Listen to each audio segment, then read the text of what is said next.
we got Sean Brady defeating Gilbert Burns. What did we learn from that particular fight? I can tell you right now that, excuse me, what you have going on with Gilbert Burns is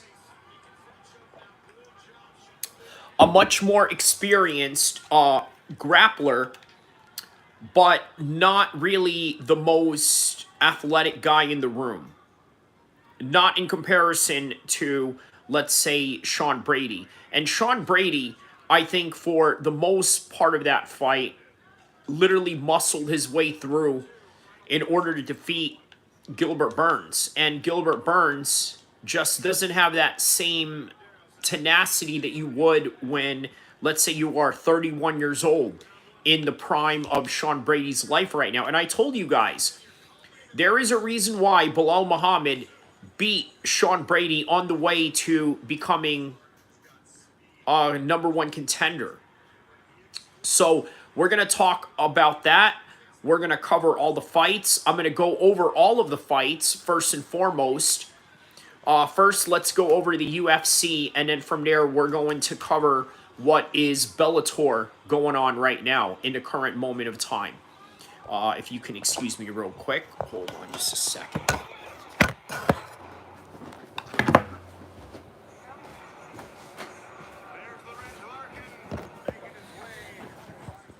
All right, so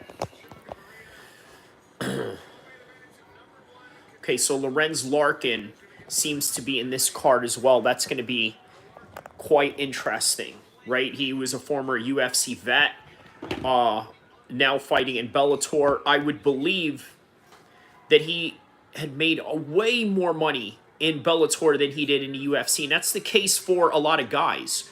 Which, by the way, you look at Francis Ngannou, you think to yourself, well, there's a reason why he left as champion only to get paid more elsewhere, which is what he has going on with PFL. Now that he's signed to PFL, they still allow him to box. They've allowed him to box twice, and it won't probably be the last time that they let him do it, especially if, let's say, he is successful after the Renan Ferreira fight. Right now, we are watching Yancy Medeiros taking on Ivazian, which I believe is an Armenian fighter. And this, I believe, is now the main card for Bellator, San Diego. But yes, we are going to cover the Sean Brady versus Gilbert Burns UFC entire card, just to give the respect in the fighters that were involved in that event, but also give respect to the card that is going on right now, because we got former UFC fighter Yancy Medeiros. Now, this is really interesting sometimes when they bring in these Bellator guys UFC guys to fight in Bellator. You sort of try to look and see how they would do against, let's say, people who really didn't make it in the UFC yet, or have no aspirations in going to the UFC, but they're going to compete elsewhere, or maybe perhaps use them as some sort of measuring stick into finding out if they can fight in the UFC. I believe Meek, one of those, I believe he's a Norwegian fighter. He beat Palhares in an Italian mixed martial arts event, right? And beating him as such landed him a contract into the UFC. As you guys know, Palhares was a guy that would literally not let go of your leg if he was to catch you.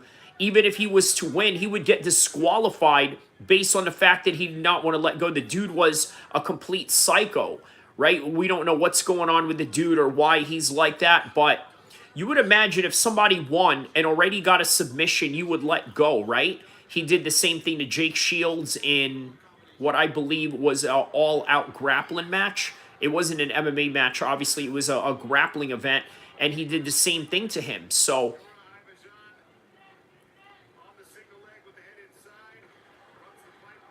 all right. So Arvizan here seems to be really out wrestling Medeiros. And by the way, guys, keep tapping in. Don't forget to like and subscribe. We are also going to go over the UFC card tonight as we are covering the Bellator San Diego card that is going on right now.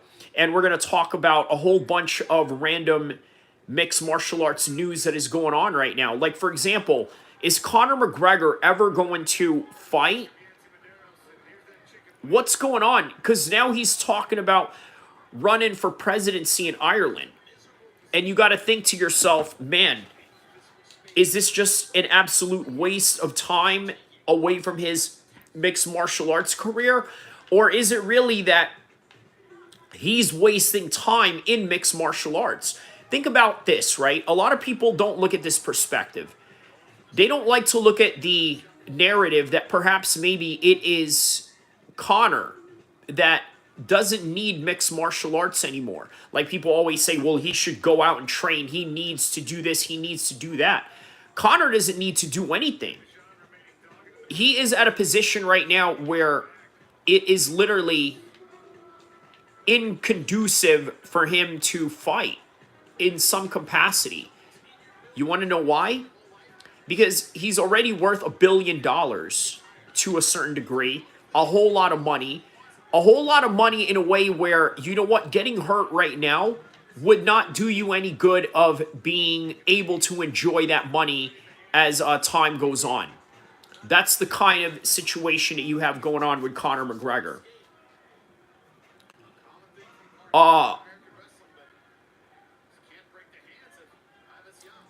Yeah, I think he's wasting time in mixed martial arts. He could do other things in other places. But unfortunately, he doesn't decide to do so for whatever reason. But that's neither here or there. So, guys, don't forget to like and subscribe. We are reacting to Bellator San Diego right now, while we are also going to cover UFC Fight Night, Sean Brady versus Gilbert Burns. And we're going to go over that right after this card. We are reacting right now to RVN taking on Yancy Medeiros, former UFC vet, now fighting in Bellator. It's good that they had this time slot playing right now rather than the UFC trying to compete with it, because they know that it's better for them to get their Sean Brady, Gilbert Burns main event fight night out of the way, right? They had a 4 p.m. main card, and as such, now they have a main card for Bellator San Diego, which is a West Coast card, by the way, because it's taking place out here in California, in San Diego to be exact.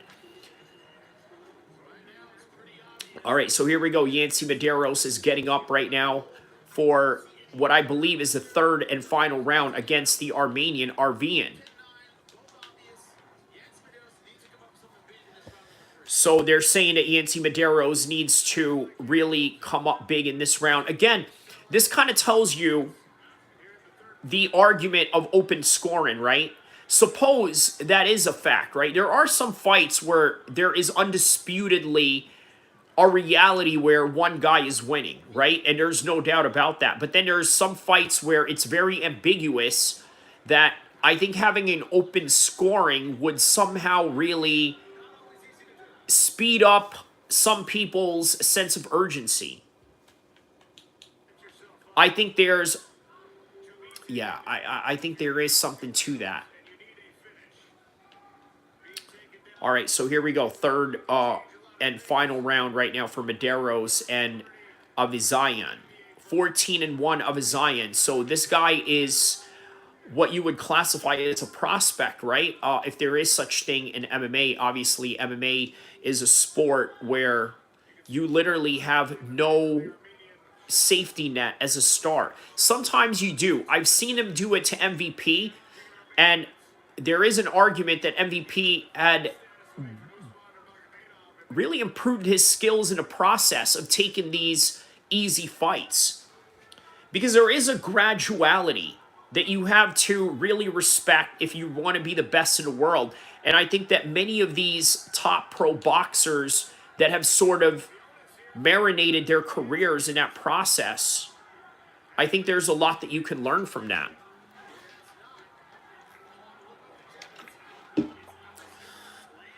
So far, 6 takedowns by Avizayan versus Medeiros. And of course, Medeiros' biggest weakness throughout his whole entire career has always been wrestling, right? So this is no surprise, and the Armenian has definitely taken full advantage of that reality.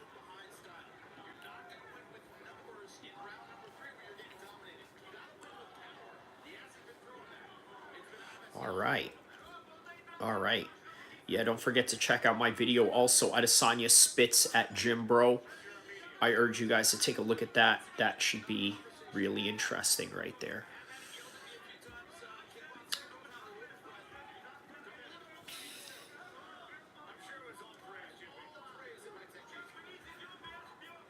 You know what I'm going to do right now as we are...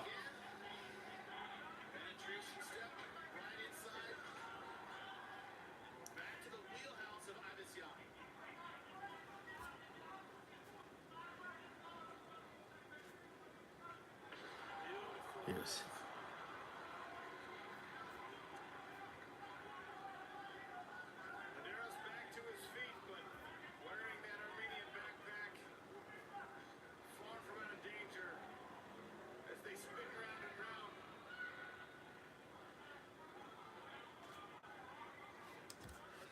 You, oh wow! Look at these comments. I'm gonna read to you some strange comments that are held for review, right? Pluto, this guy writes in my MMA Guru gets pressed by UK government video. What the F immigrants are doing here in the UK? They're eating out of our taxpayers' money, staying in 5-star hotels. After then, those mother effers calling the unalive of the West or whatever. We feed these stupid okay. This goat humper is an effing joke now. I believe this is in reference to Saudi Prince calls Canelo a chicken. Funny how you act towards Mexicans. So yeah, you goat humper, you know soccer. But I John Nee P says, keep glazing for this incel inbred in regards to the Muhammad Makaya video. Daniel Ortega says, you're dreaming. You're really reaching for nothing here. I'm so mad that I sat here and listened to your video. That sounds like you recorded underwater. Stop trying to stir the pot. Get a real podcast and stop recording in your car. No one's going to subscribe to you because you suck. And my girlfriend says your beard is so nappy. Wash and trim that shirt. Or yeah, kind of weird that your girlfriend has to somehow comment for a video that you're watching. And on top of that, hey, thank you for the viewership anyway. Man, S the F up.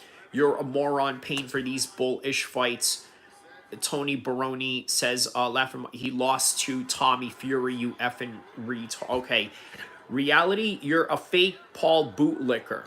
Okay, Paul faced a lame boxer and took the L. Do you understand, bro? Have you heard of Mike Tyson? JP would lose to every professional boxer Mike fought. Q from Disney is unalived. JP is a killer? Bahaha. Tyson is the truth of being a killer. JP sucks. No. Okay, and then this guy, Mikey. So I suppose that is literally in regards to the Jake Paul video. I think a lot of people really don't like to give Jake Paul any credit, and I think that's just what it really comes down to, right? If you don't know what I'm talking about, rewind back a few minutes before I was literally going over some of the held review comments that are on this page, right? So to sort of give context of why it is being held under review and whatnot. But anyways, a lot of people don't give Jake Paul the proper credit he deserves. I think I know why.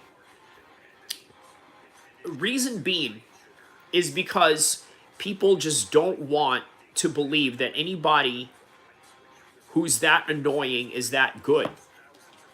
But the reality is he is. And there's nothing that you or I could really do anything about.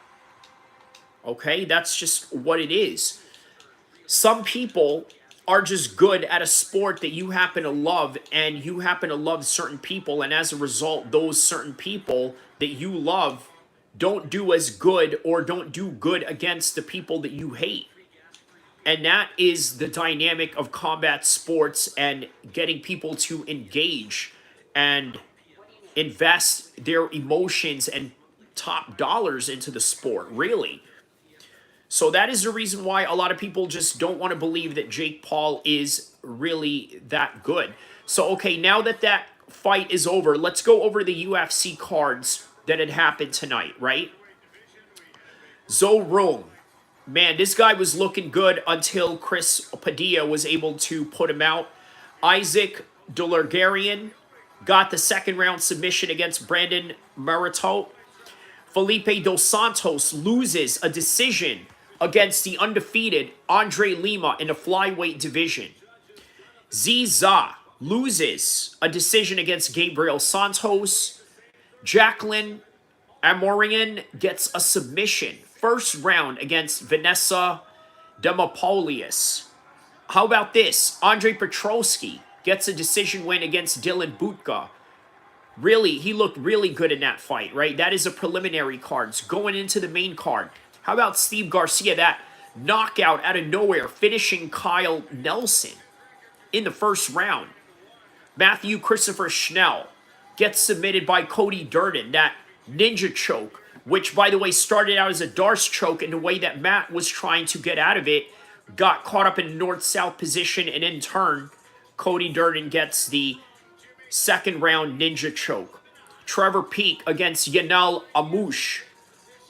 Decision win for Anal Yamush. By the way, this guy is a Muslim, right? A lot of people mistaken him for being an Israeli, and here's the kicker of it. He's an Israeli citizen, but he's a Muslim that lives within the territories that are ran by the other side of that fence.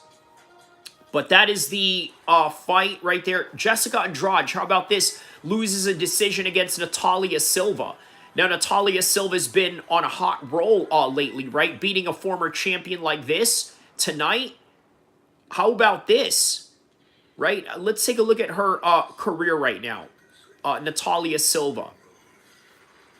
27 years old. Has had some challenging fights along the way, obviously.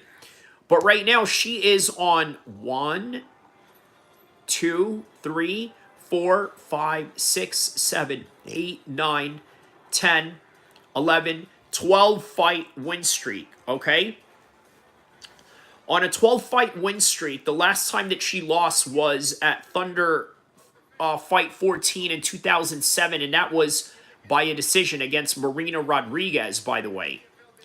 And then the last time before that was a decision. Another one was a draw. She got submitted twice in a row. Lost her first fight. Won her second fight. So she's had some challenges. But along the way, now she's in a 12-fight winning streak. And her UFC record right now is 1, 2, 3, 4, 5, 6, and 0 in the UFC right now. Just beat the former champion. And by the way, this was fight of the night. Right here. This fight right here was fight of the night. So, again, this is why you don't miss out on these fight nights, man, because there's some contenders out here that are the ones that you're going to be watching in the future. But at the same time, this is also the reason why a lot of these divisions don't get the proper credit that they deserve. So, what else did we go over here? The main card. And then obviously Sean Brady versus Gilbert Burns, right? Now, I had anticipated that Sean Brady was going to get a finish in this one. That didn't happen. But as a result, Gilbert Burns looked as every bit of 38 as he did tonight. And that's just the reality of it. Sometimes there is a time limit on your body, and then you got to take into consideration the years of jiu-jitsu Gilbert Burns has done on top of mixed martial arts. I think can really take a toll on your body. And the pace that Sean Brady was going at, look at this. He had 17 attempts of takedowns the whole entire fight of these 3 rounds, right? He got 7 of them, which, by the way, is quite difficult to do. Okay, a lot of people don't understand how difficult it is to take somebody 7 times down. That's why at the end of the fight, Sean Brady mentioned something to the effect of, man, you know what? Doing 5 rounds here is not like doing 5 rounds in the gym. Because obviously it's way harder in real life, right? And he took him 7 times down. Even in practice, I'll tell you, the first time I walked in a Team Alpha Male gym, right? They were doing King of the Hill takedowns. I took down about 5 guys before eventually somebody had taken me down, and within the 4th takedown that I got in the King of the Hill match that we were doing in practice, I started feeling it, man. You can feel it right in your lungs. You know, it's just a fact. And Sean Brady put on a good pace in that one. It's ultimately what won him the fight. Gilbert Burns was a threat everywhere at any given moment, especially when he was off his back. A few submission attempts, such as leg locks, wasn't able to lock it in quite well and really get the job done. But Sean Brady did a good job with the strikes. Over 300 strikes he threw, almost 400. 200 of them landed, 274 to be exact. And the significant strikes was at over 100 over Gilbert Burns. It was a great fight overall. So right now we are looking at Inaba versus Stiller in the Bellator card right now. So let's take a look at the Topology and see the Bellator San Diego card overall. Go over some of the fights that I haven't seen, obviously, in this card, but we're going to give it the respect that it deserves and shout out everybody that was part of this card. Let's see here. Okay, so Nurmagomedov versus Shabeli. Okay, Lorenz Larkin is the co-main event against Georgian Levin Chokeli. Okay, Douglas Lima is the next fight against Aaron Jeffrey. Okay, so we're getting up there. Yancy Medeiros versus Jora Arovian. We've seen that fight with the Armenian. He just won a decision right now. So right now it is Inaba versus Stiller, the women's flyweight division fight right now. And then Lima versus Jeffrey is next in the middleweight division. And then Lorenz Larkin versus Levon, the Georgian, in the co-main event. And then, of course, the main event with Usman versus Alexander Shabli. Russia on Russia for the Bellator Lightweight Championship of the World. I was reluctant to call it undisputed. It's not something that a lot of people really proclaim a Bellator champion to be, right? Or do they? Who knows? But yeah, Usman Nurmagomedov is coming up soon, and yeah, I can't wait, man. It's going to be a good fight.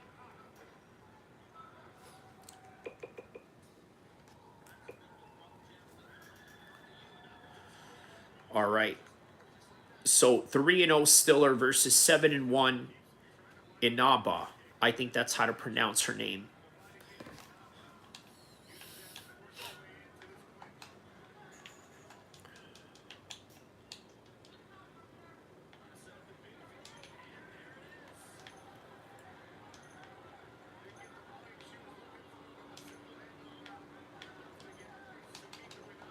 All right.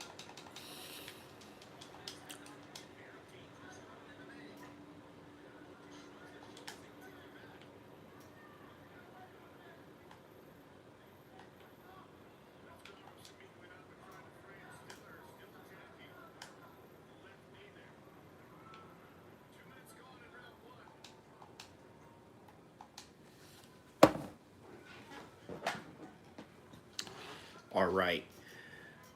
So we are just about halfway into the first round between Inaba and Stiller right now.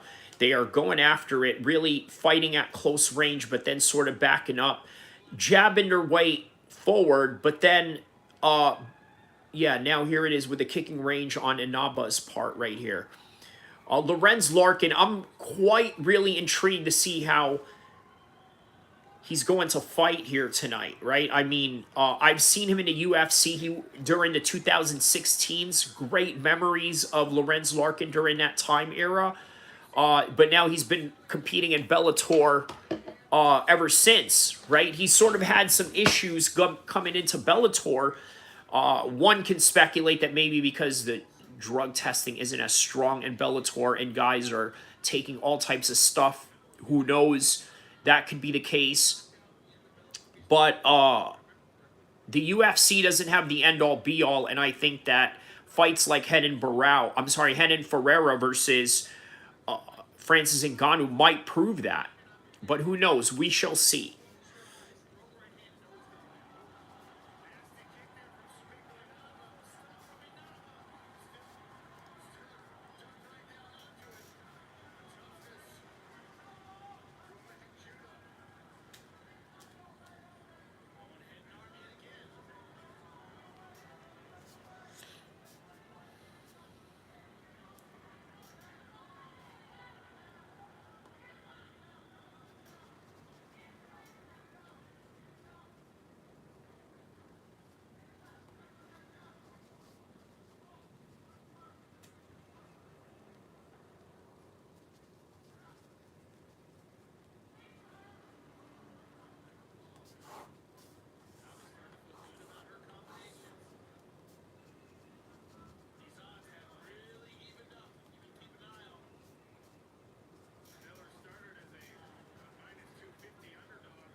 All right.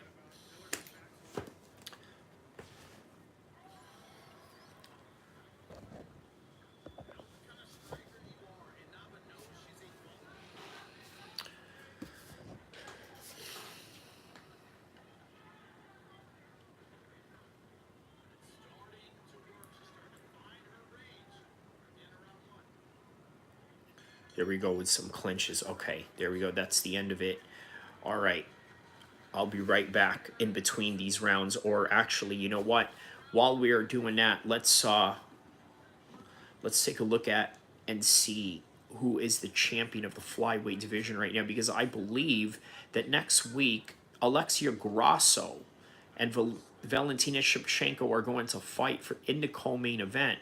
So that's really going to determine who might fight Natalia Silva, especially with the streak that she's at right now. But we'll be right back. Hold on a second.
All right.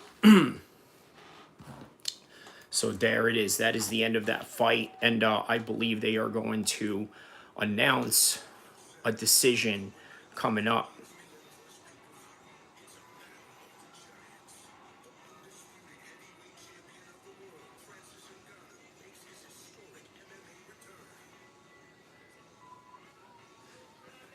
Yeah, Francis Ngannou taking on Renan Ferreira. I honestly don't think that that's going to be a good idea. Really, it's not going to be a good idea for Francis. I think that he's coming back way too soon. It's going to be a problem.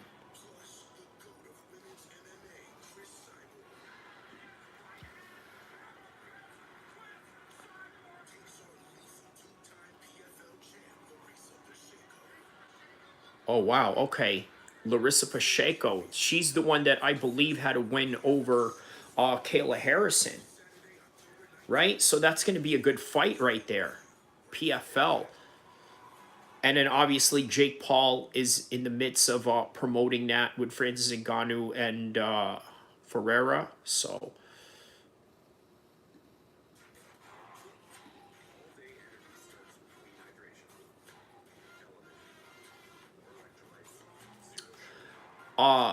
like I said, I don't think that it's going to be a good idea for Francis Ngannou to come back this soon.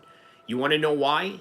He's too damaged. On top of that, he really should have never taken the Anthony Joshua fight. Great that he did awesome against Fury, and one can even argue that he got lucky on that. But the reality is this: he should have never taken that Anthony Joshua fight due to the end result of it, and being that it's ultimately going to affect his MMA career moving forward. That's it. It's inevitable.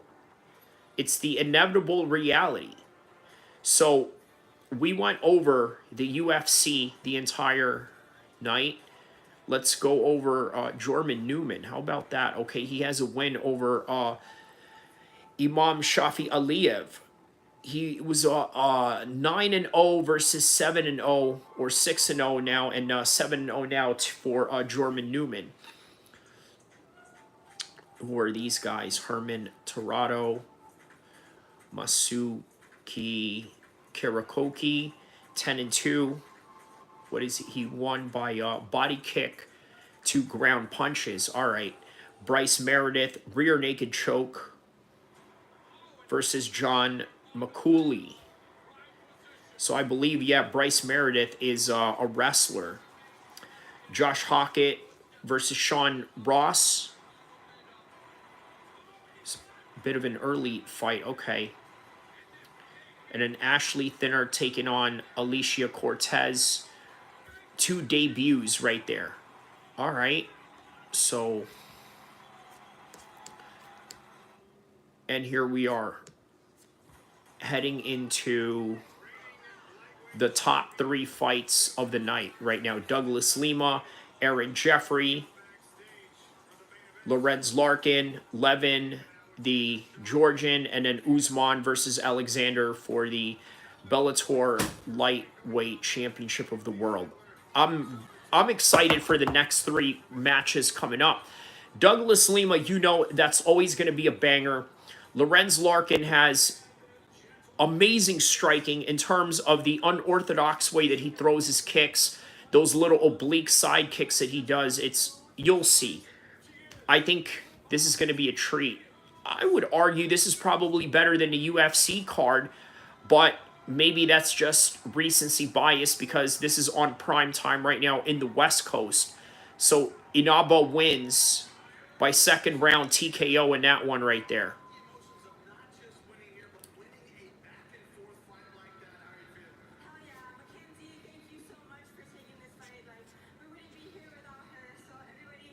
All right, so she's thanking Mackenzie for taking this fight.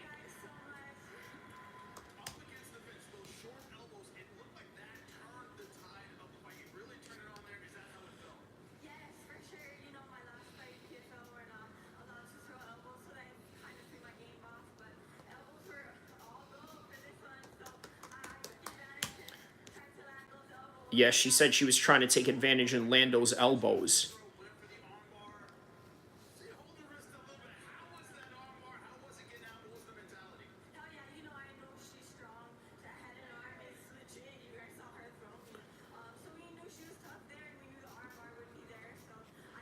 Damn.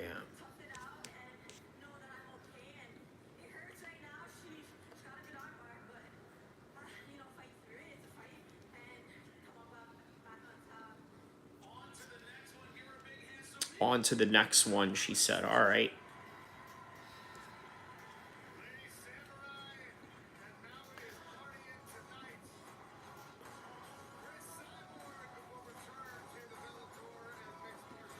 All right. Yeah, Chris Cyborg's coming up. So I guess they're going to interview Chris Cyborg right now and ask what is her status for her return.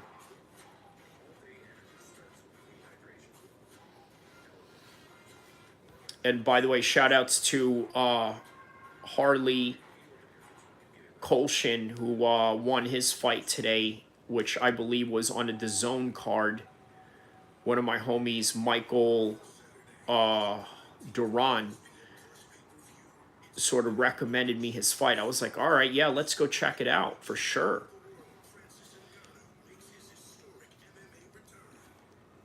Yeah, now here they are. They're talking about the Francis Ngannou historic MMA return, as they say.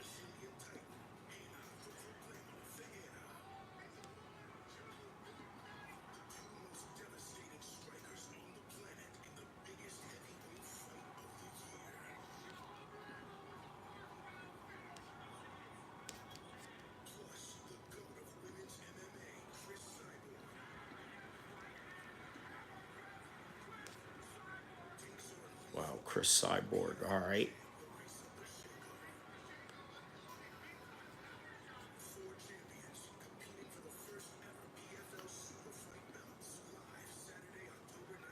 Oh, wow. Super fight belts. All right.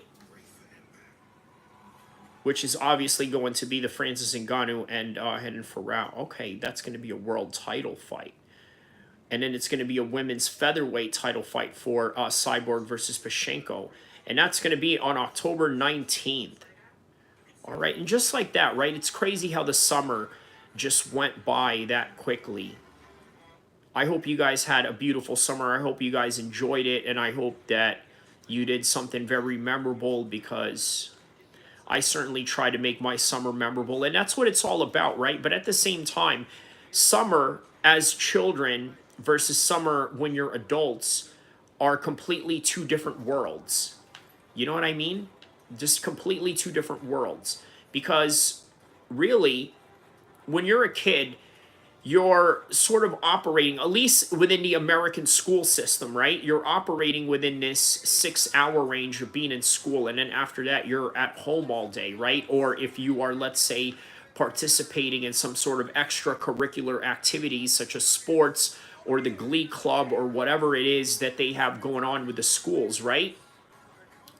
Well, you do that from August in some places all the way to, let's say, May or June.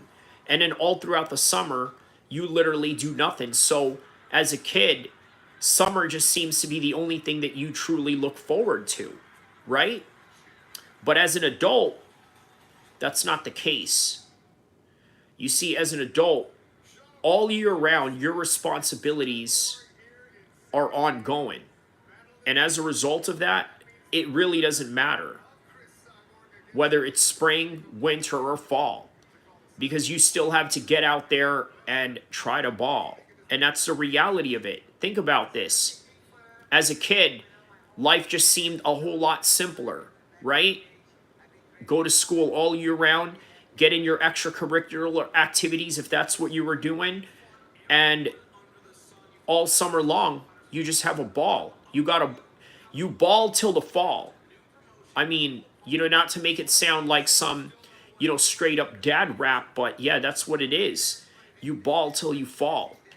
So now they're interviewing Cyborg live right now, showing some of her highlights. Obviously, the UFC fights they're not allowed to show, but a lot of her career really was built off the backs of Bellator production. I'm sorry, not Bellator production, although you could argue those are the same people that are in it, but more like Strike Force or the regime of Scott Coker and what have you. So, yeah, we're just waiting for the next 3 fights right now, which is Douglas Lima versus Aaron Jeffrey, and then Lorenz Larkin taking on Levin the Georgian. So here we go.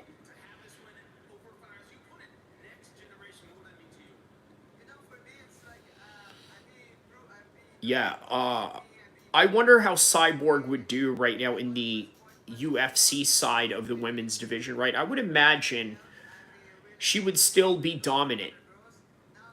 That's my confident take on how Cyborg would do if she was to still fight in the UFC.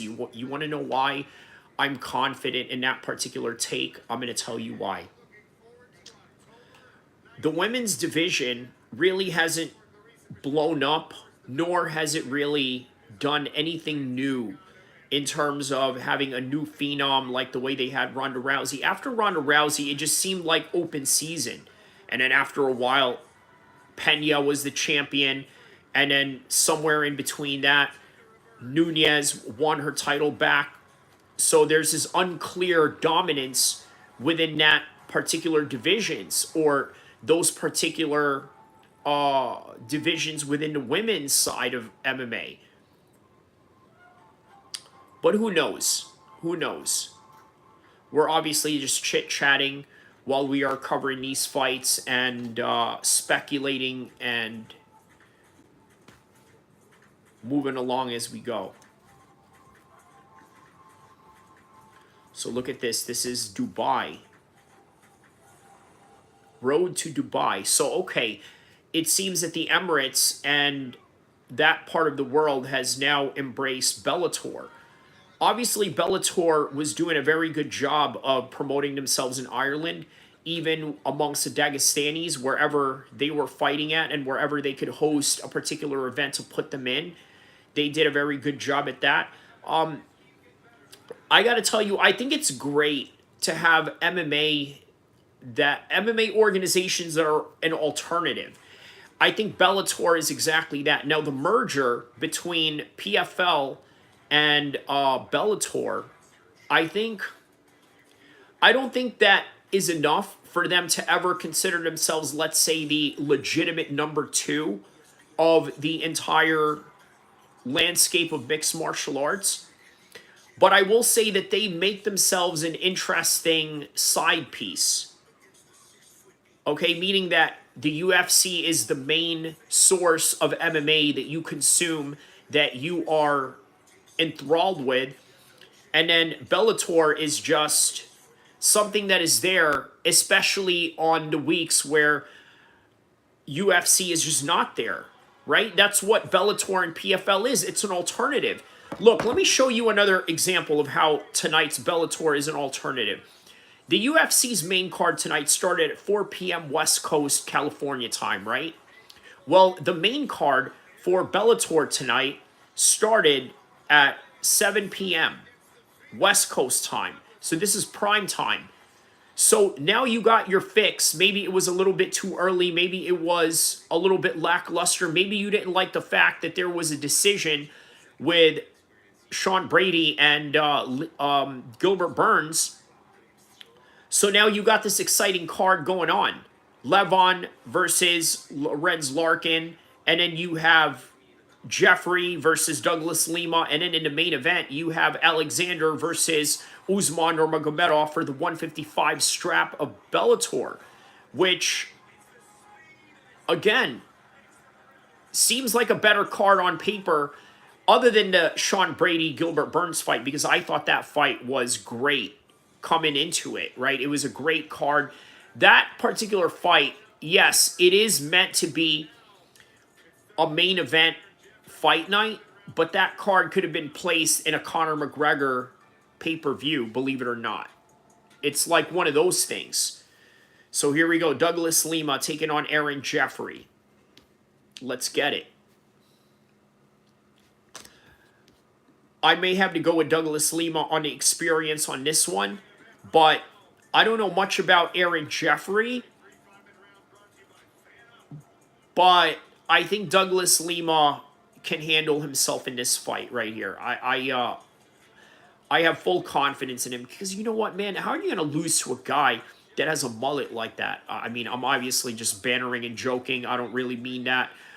This guy looks like one of those 1980s professional wrestler, this Aaron Jeffries guy, or one of those guys that plays in Reno 911, or maybe somebody that, I don't know, looks like they're playing a 1980s cop of some sort, or somebody's tag team partner during the 1980s height of WWE tag team wrestling.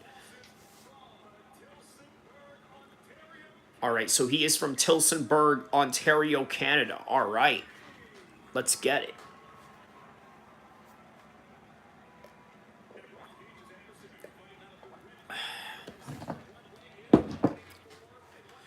Here we go, Douglas Lima.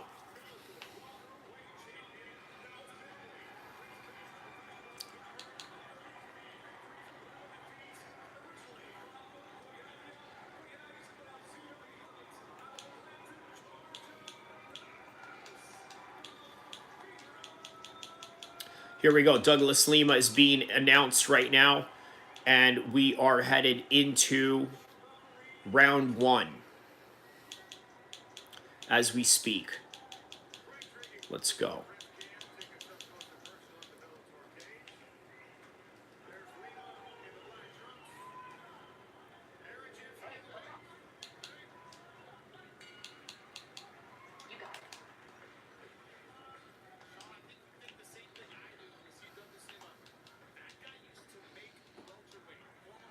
All right, yeah, that is a good fact to know, right? Douglas Lima did used to be a welterweight.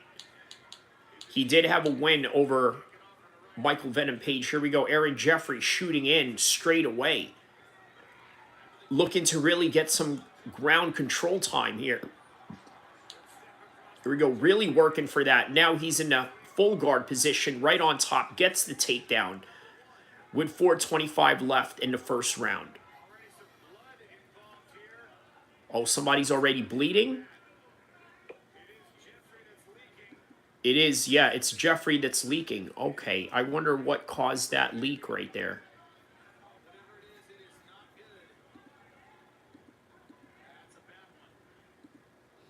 Yeah, it seems to be a bad one, huh?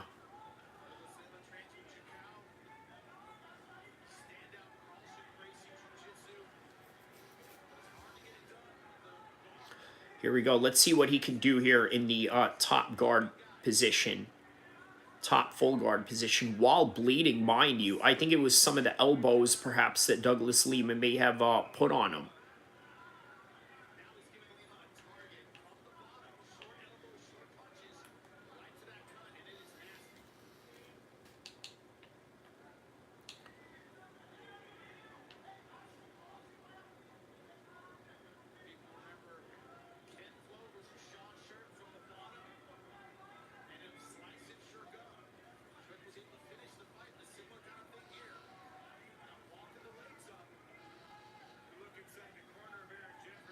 Wow, take a look at this. Wow. Okay, real ground control time. And how about this? Impa Kasangai in the corner. I believe he is in the corner of Jeffries, I believe. Yes, still in a full guard position. It doesn't look like Lima is really trying to advance from here. Seemed like he was very content with just being in his full guard, controlling from the bottom. But if you're bleeding profusely like the way Jeffrey is right now, I think I can see and understand why he's comfortable here. And then he's perpetuating these elbows as he's on the bottom right now.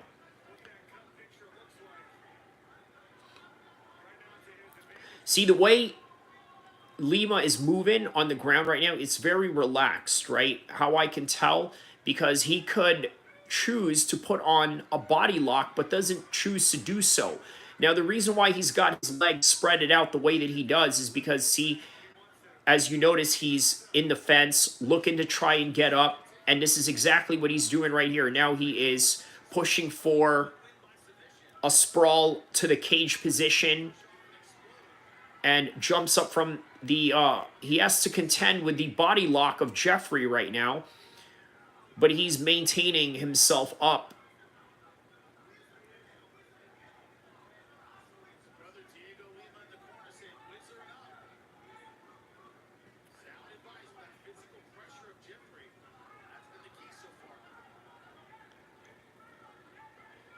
There you go. Jeffrey's doing a very good job of maintaining that body lock with just about 116 left in the first round, which ultimately you have to give to Aaron Jeffrey on this one. Hands down, round one is his.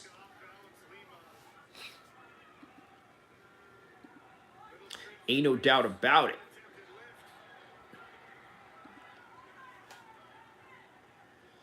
Yeah, really good control right here. He may even try to go in for a finish right here. It's open right there. I'm surprised he's not going for it, but I think what he's trying to do is wrist control Lima right here while, okay, he missed out on it. I think he's a little too comfortable keeping this position right here. He did have that choke available for him. Sometimes some guys don't want to just choke you right away. I think sometimes the reason why some guys miss out on chokes is because they're looking at this and they say, you know what, I could just pound this guy in. And I think sometimes the enjoyment of that is a distraction to what is really open, which is a rear naked choke that is in front of you, potentially. Here we go. Aaron still maintaining that body lock. And that is the end of round one right there. Clear round for Aaron Jeffrey. Douglas Lima really relaxed on the ground, which is not really unexpected from a jiu-jitsu ace or a guy that's jiu-jitsu orientated in the way that he fights, because he didn't really have a lot of sense of urgency when it came to trying to get up, did he? There wasn't really a lot of that. He seemed very reluctant in keeping the full guard position, and as a result, he was able to get and maintain a significant amount of control time from up top. Look at this, all from the trip position right here. Look, it looks like he was going for a judo hip toss, which is a reverse, while he has him in a leg lock position. Really interesting throw, the way that he had gone at him, and here we go.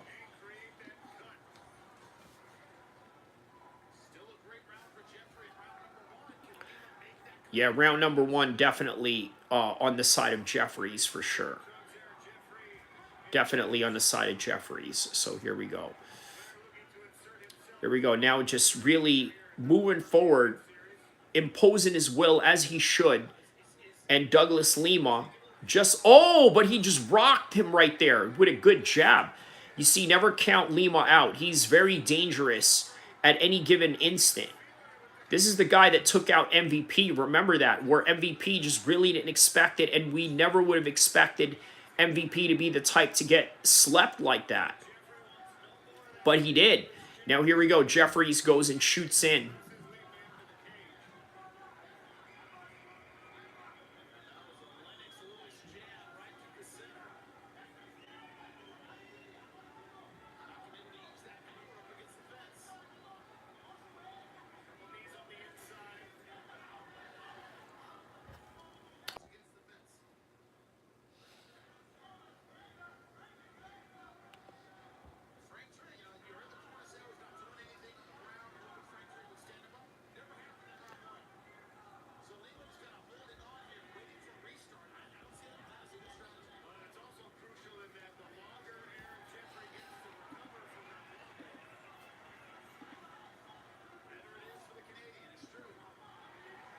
All right, and he's still continuously imposing his will. There it is, another double leg attempt right there. Back up against the fence once again with Aaron Jeffries and Douglas Lima right here. And if this continues, you have no choice but to really give it to Jeffries. I keep calling him Jeffries. It's Aaron Jeffrey. I'm just waiting for somebody to go and sort of correct me on the comment section, please write comments down below, like, subscribe, do whatever. Yeah, I got his name wrong. I was calling him Jeffries the whole entire time, but here we go. Here we go. Now he goes for, oh, wow. After that attempt, look at Douglas Lima. He's hitting him with some elbows. He could really get him right here.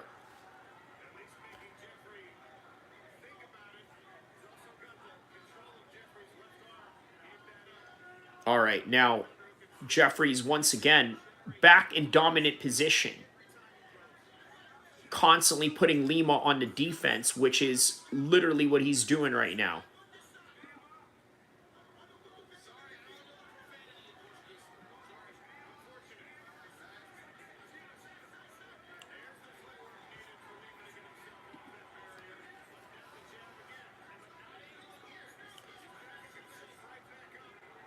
All right, here we go. Again, another takedown attempt by Jeffrey.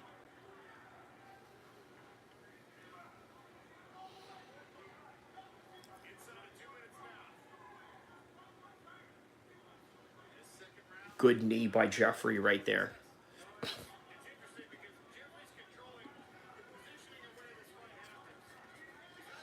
Yeah, Jeffrey is definitely controlling the pace of this fight, where it goes and how it's going to go, and everything in between.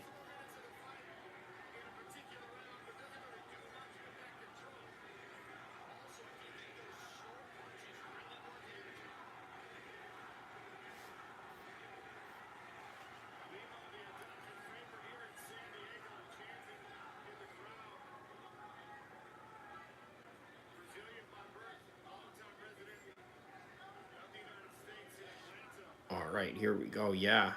Still constant attempt on that double leg takedown. But again, if he gets another takedown right here, there is no doubt that Jeffrey won the second round also.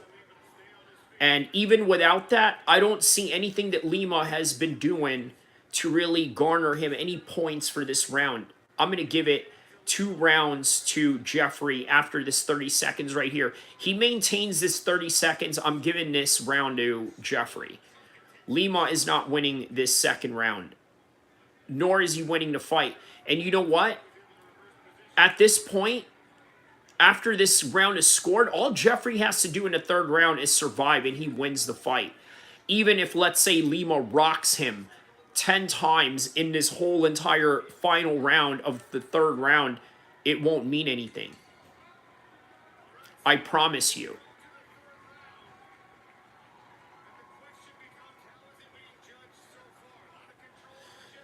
Yeah, a lot of control for Jeffrey and none for Douglas Lima. So you really can't justify any points for Douglas Lima on this one.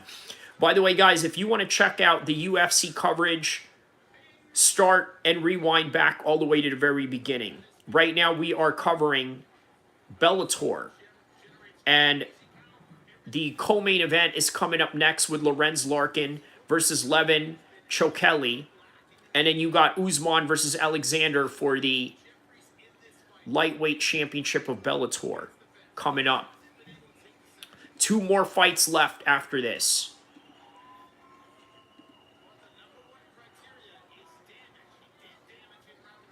Yeah, damage is an important criteria in this one, and I think that it's clear cut that this guy Aaron Jeffrey, yeah, really all he needs to do, Mullet over here just needs to survive, and he wins this fight.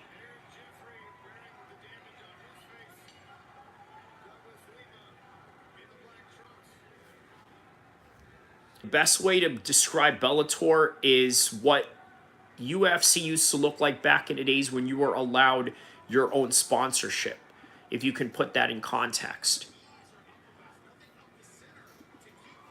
All right, here we go. Another shot attempt by Jeffrey right here.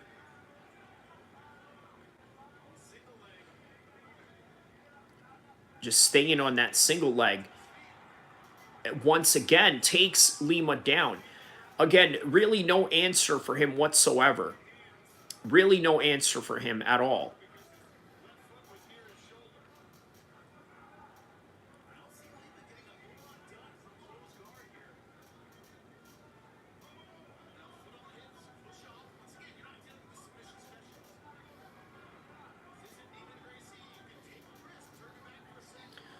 Yeah, he's going to maintain and cruise control this whole entire round, and Lima's not going to be able to do anything. He has no sense of urgency because he was trying to reserve his energy from the very beginning, when in the very beginning he should have had the most sense of urgency. Now he's tired from the pace that was put on him, and as a result, this is where we're at right now with Aaron Jeffries going on absolute cruise control.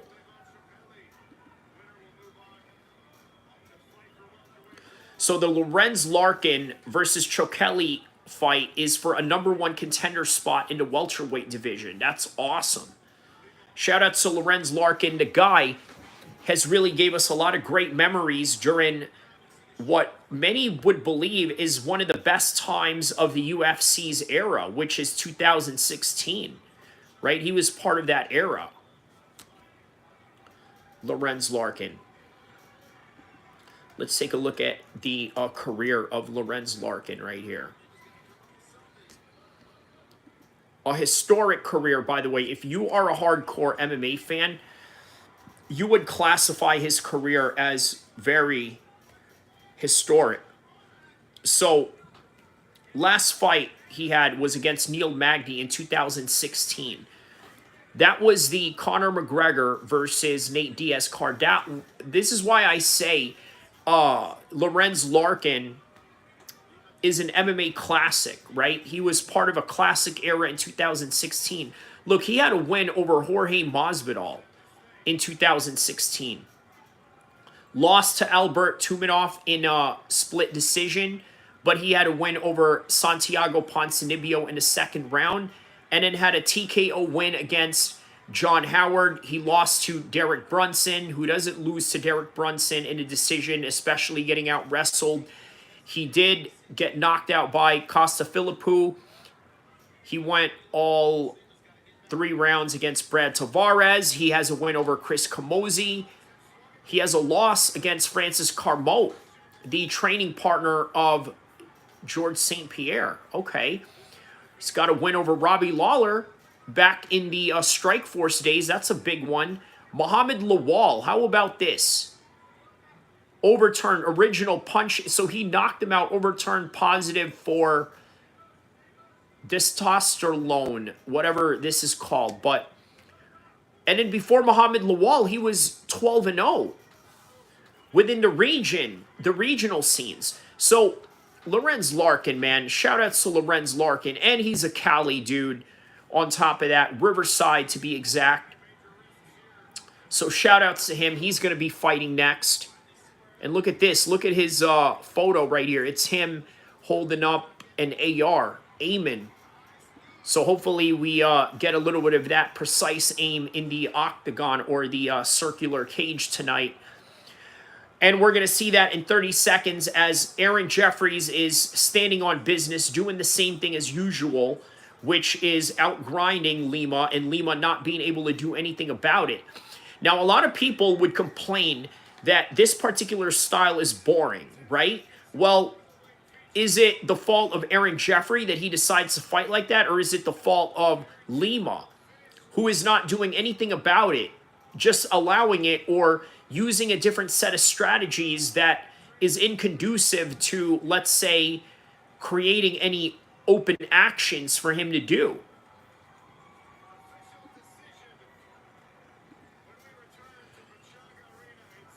All right. So I think the official decision is coming up next. And yeah, he won this one, hands down.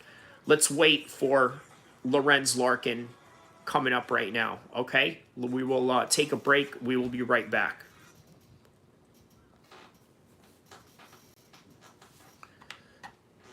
We will be right back. Stay tuned, okay? We will be right back. I will be back when the announcement of the winner of this fight is announced. Be right back.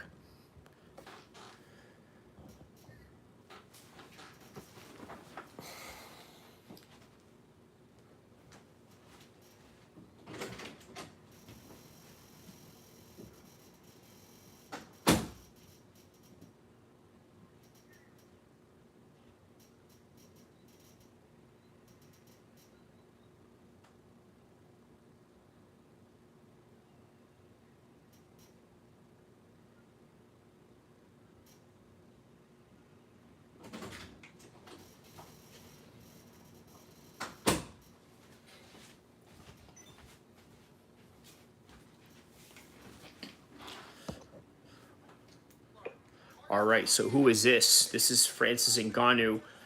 Okay, yeah, another Francis Ngannou promo that they have going on. So, guys, I'm telling you, look up the video that I had with the announcement of Renan Ferreira versus Francis Ngannou. If Francis Ngannou loses this fight, it's over for his career. And you know what? What does that say about Ferreira? Being that he is going to be the lineal champion of the heavyweight division of the entire MMA, right? He'll be the best guy overnight, technically speaking, without ever having to fight in the UFC. I want you to put that in perspective, right? I'm sure that he'll get offers in the UFC if, let's say, his contract is up. Maybe the UFC would be willing to offer him a lucrative deal. Maybe they can build off of the hype in the fact that he beat Francis Ngannou. The UFC loves that, right? Let's say if you beat one of their former guys that they don't like, they will treat you well coming into the UFC. So that's definitely a sight to behold if any of that can be a reality. So here's Lorenz Larkin right here, warming up.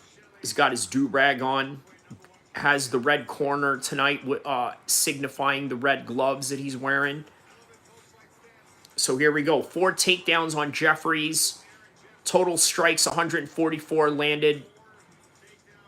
You tell me who wins this one, right? I mean, he is the obvious winner in this one, but let's get to the official decision nonetheless.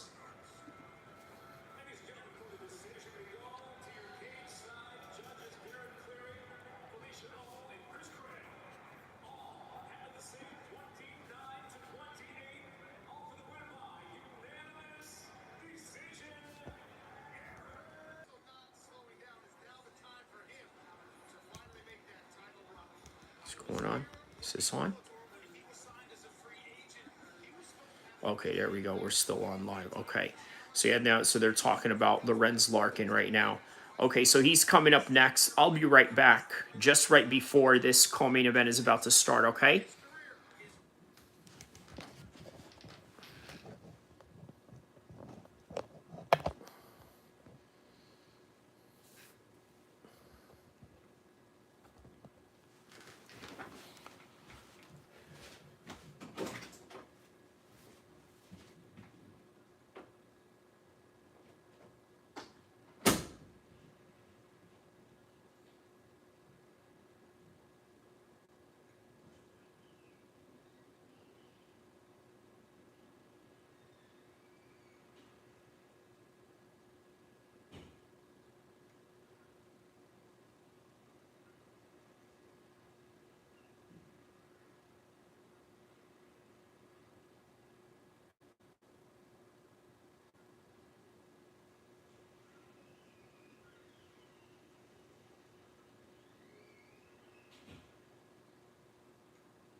All right.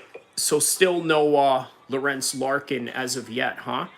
We're still waiting on the guys to walk out.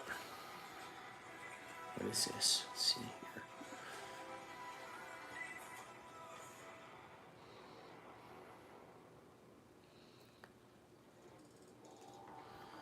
All right.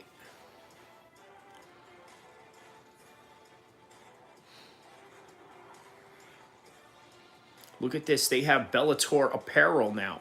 The new era of MMA takedown. So they sort of are trying to emulate what the UFC has going on with Venom and Reebok. When the UFC was at the Reebok phase, right? I believe that that was sort of their mark of saying, hey, you know what? We're in the mainstream. But when they went back to Venom, it was sort of like going back to the old school ways of MMA industry, but making the MMA industry sort of mainstream in its own right with its own identity, right? Because think about this, MMA is its own identity. You got characters like Sean Strickland anywhere in other sports. No, that guy would get weeded out real quick in the NCAA systems. Do they have guys like Khabib in other sports? Maybe. They have somebody like Arthur Beterbiev in boxing, a guy that resembles him to that certain degree. But there is nothing more unique than the world of MMA, guys. Really, there's nothing more unique than that. The world of MMA is incomparable to any other sport within its characters, its storylines, and everything else that is involved with this whole entire business.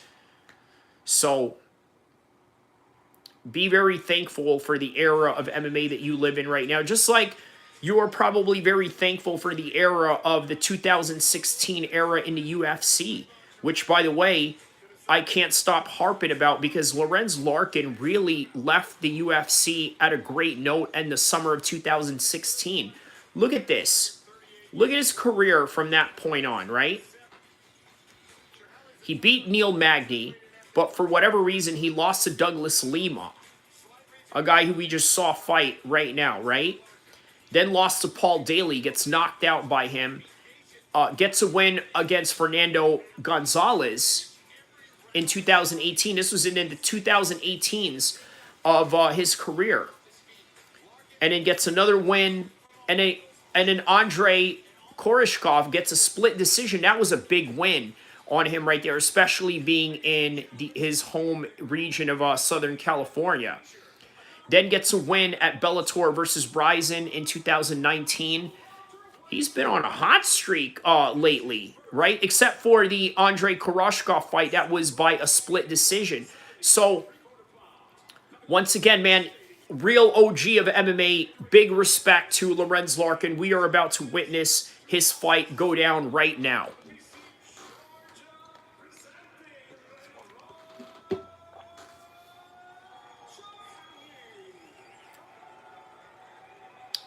All right, here we go.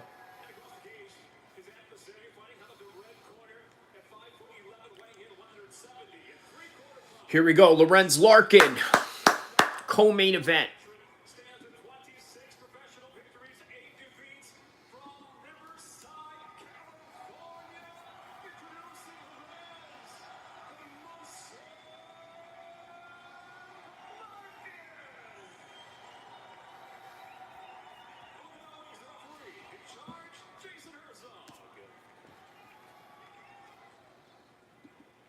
All right, here we go.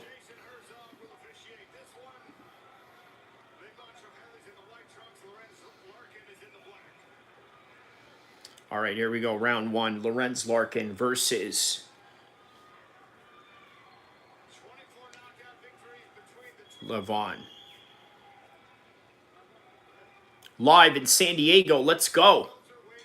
Here we go, round one.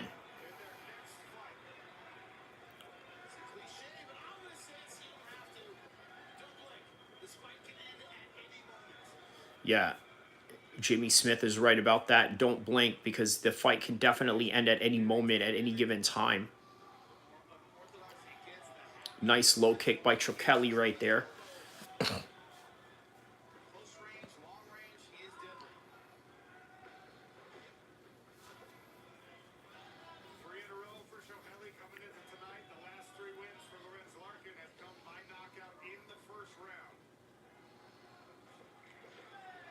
Nice hand speed by Trakeli right there.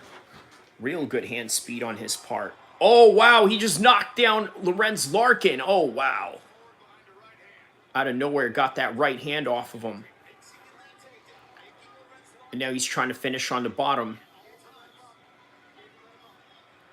Jason Herzog is letting him up. Here we go.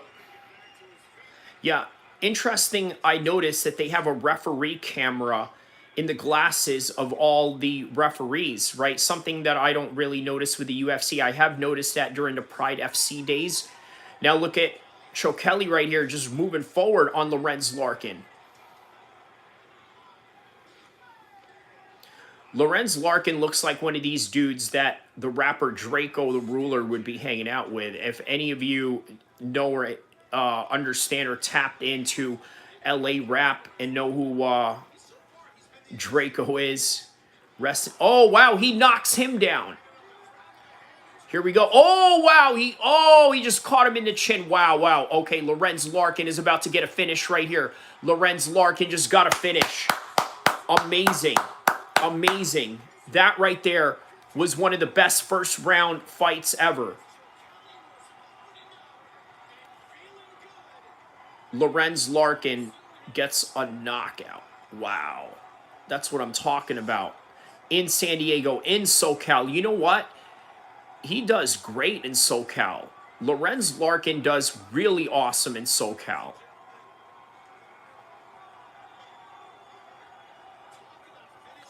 Wow, what a great finish.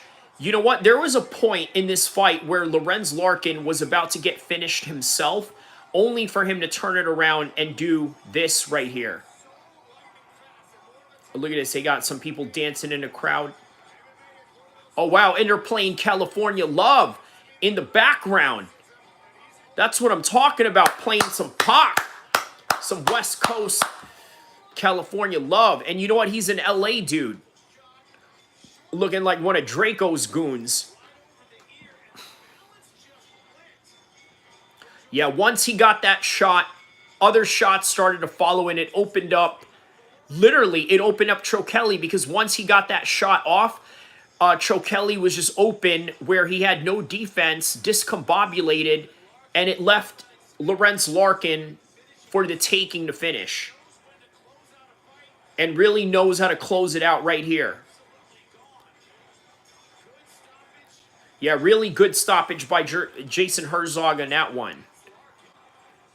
That's what's up, man. Yeah, good job to Lorenz Larkin. I told you guys, this is why I wanted to cover this fight live and react to his knockout, because this brother right here, I'm telling you, he is an MMA OG. And great win. All right, they're about to make it official right now. All right, we'll be right back.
All right, here we go.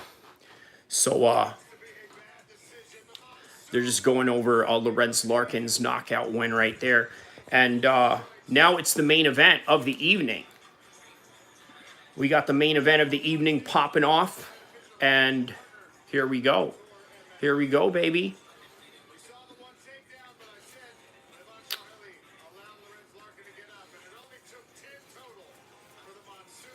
Yeah, he did get one takedown off of Lorenz Larkin, but it just wasn't enough. Lorenz Larkin was able to finish him off with strikes. All right, so yeah, that's right. It is a #1 contender spot match.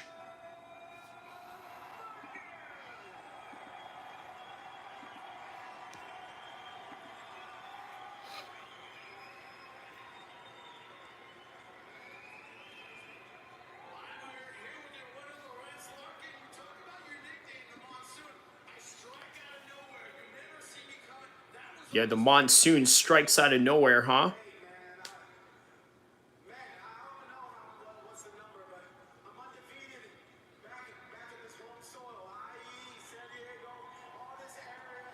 Yeah, that's right. That's what I was mentioning earlier. He's undefeated in the SoCal area. Every time he fights in SoCal, man, it's like he's unstoppable.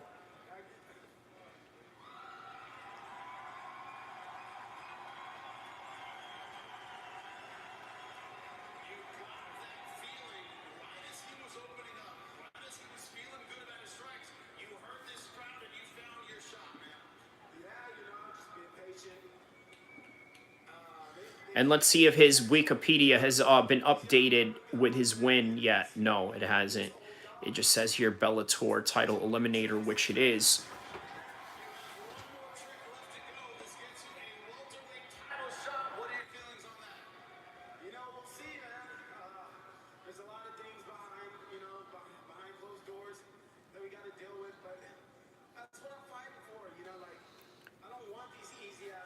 He says he doesn't want any easy fights, and he never has. I mean, look at the fights that he's had since Neil Magny from the UFC all the way to Bellator, just really having struggles along the way, but then just really finding himself in the process.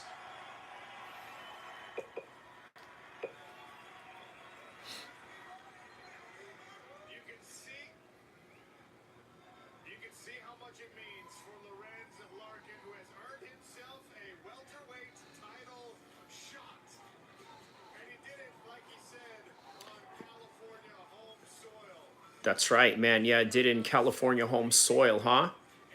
And look at this, Sean O'Connell, right? Usually a PFL correspondent working for Bellator. Obviously, the inheritant type of talent that you get when you merge these two organizations together. So now here we are. Omar Nurmagomedov is being announced, and we are now in the main event slot. One more fight, ladies and gentlemen. Here we go.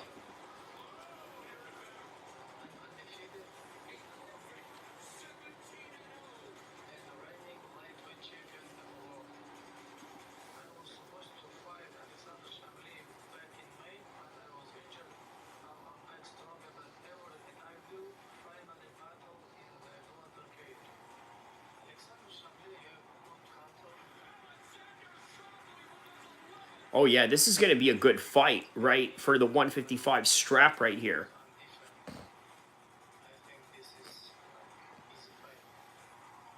Wow, Usman believes that this is a very easy fight.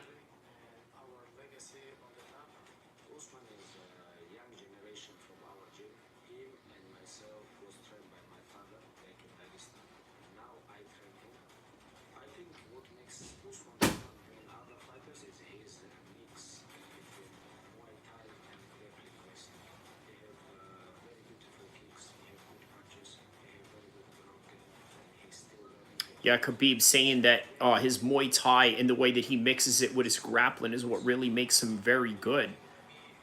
I agree.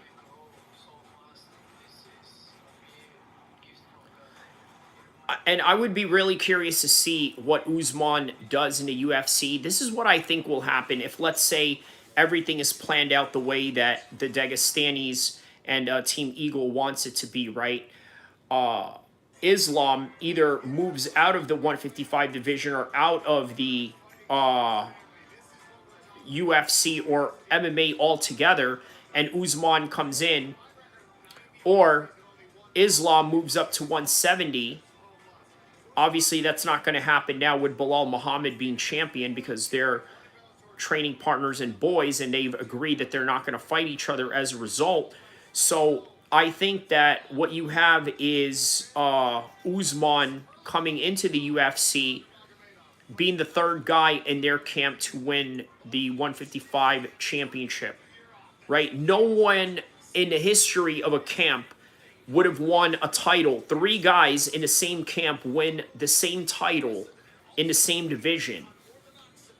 That's what I think they have planning for Usman Nurmagomedov. And you know what? It's impressive if you really think about it. Now, how impressive is that? Right? So here we go, man. The main event is about to start soon. So buckle in and enjoy the ride.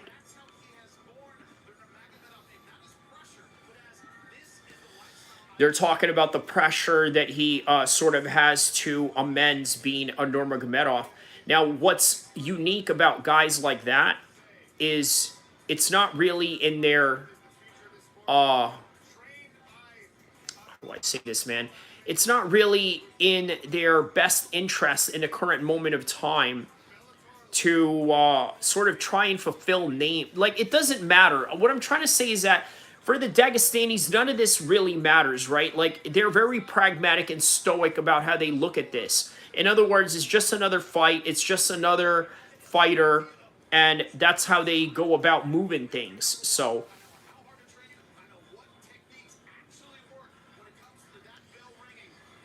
now, truth be told, I don't really know much about this Alexander guy, right? Of course, except for the fact that he's Russian. So this is a Russian on Russian type of affair, except one is Muslim, one is probably an Orthodox Christian of some sort. One is probably a Vladimir Putin supporter. The other probably hates Vladimir Putin in secret. But from what I heard, Khabib, I think, made amends with the tax problems that he had in Russia. Now, I believe he had either paid it or had the Emiratis sort of jump in and help, which ultimately I think was the case, right? The Emirati government knows who Khabib is, and they talk to him in close proximity, which means that any problems that he has with Russia, their diplomats have an open phone line to sort of make amends with these problems. That's where I think we're at with Khabib. So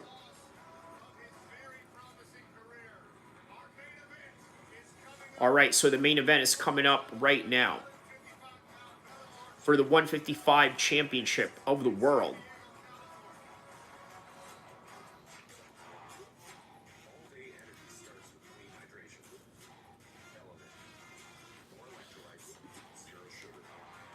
All right.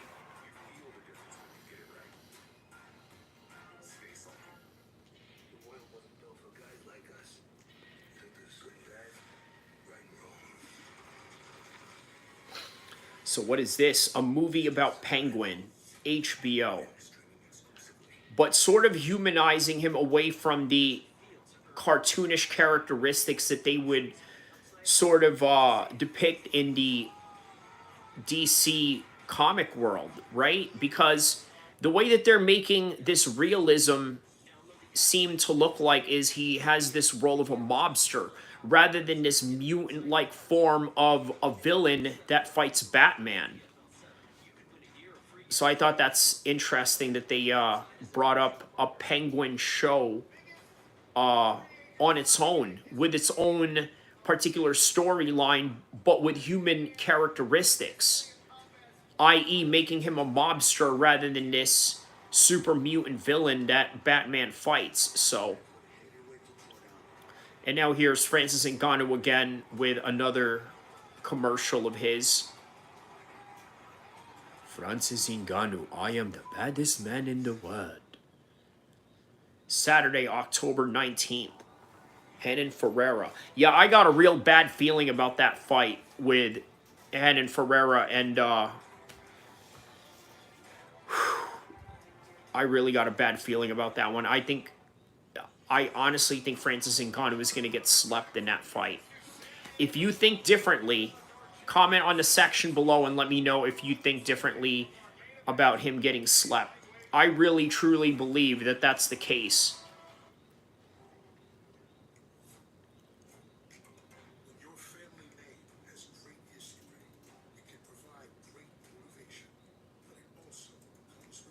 All right, they're playing the promo for Usman right now.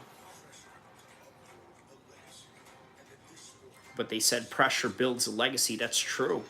It definitely does.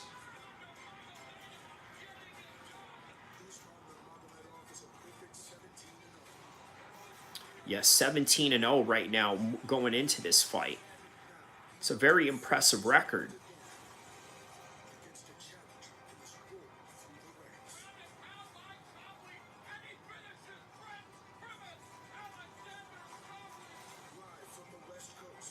Live from the West Coast. That's what I'm talking about.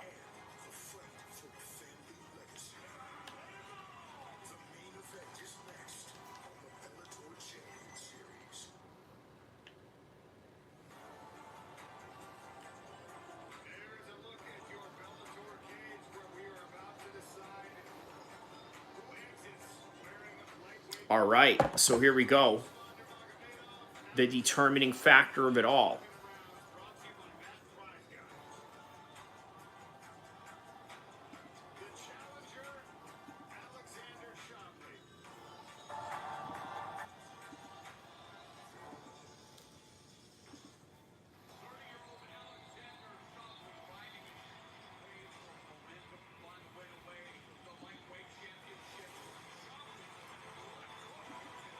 All right, they're showing some highlights of Chablis right now.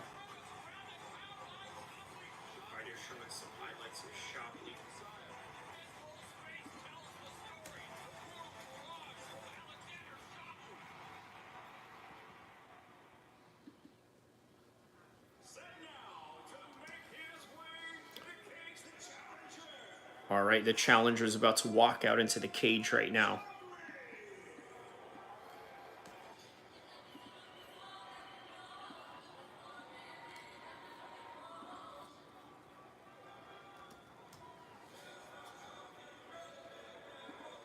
Oh, interesting music right now. All right.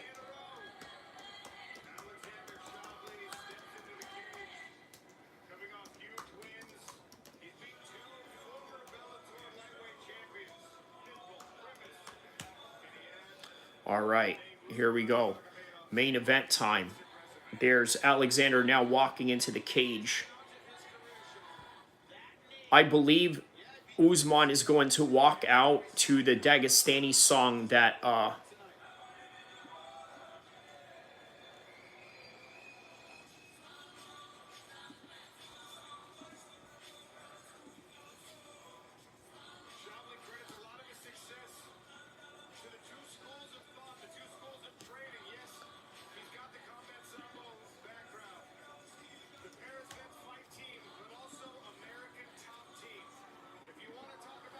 wow. So, okay, Alexander trains with America Top Team. All right, so he has some caliber of guys that he has trained with to really get him prepared for this fight. Now we await the entrance of Nurmagomedov.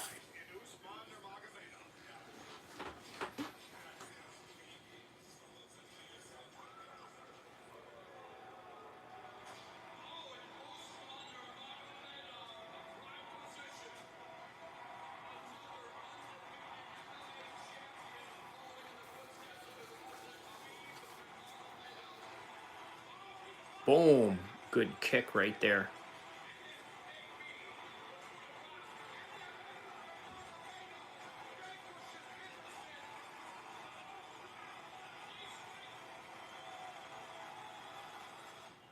All right, here we go.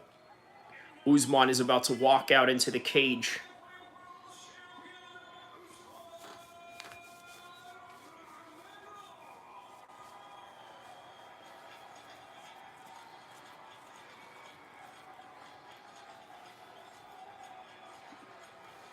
All right, so I guess I was wrong. He's walking out to something completely different. But either way, the entrance music is not the important part right now.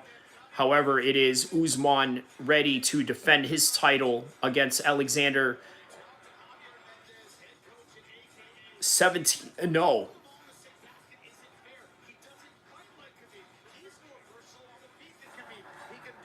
Yeah, the one fun thing about Usman Nurmagomedov is that he is great with his striking, right?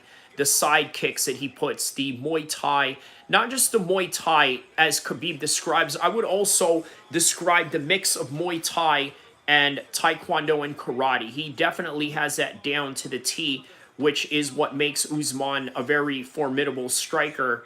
And we're going to see that tonight in just a matter of minutes. He's going to walk in the cage, you're going to announce him, and then they're going to fight, and we're going to go from there.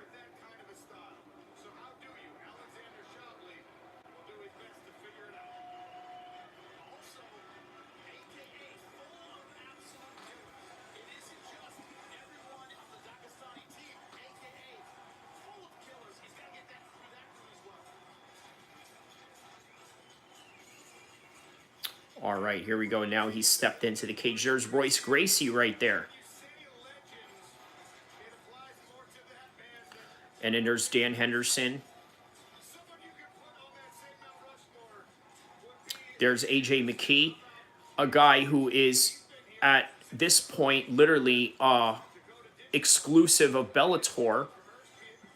But as a hardcore fan, we would all love to see how he would do in the UFC, right? Against the 145ers such as Max Holloway.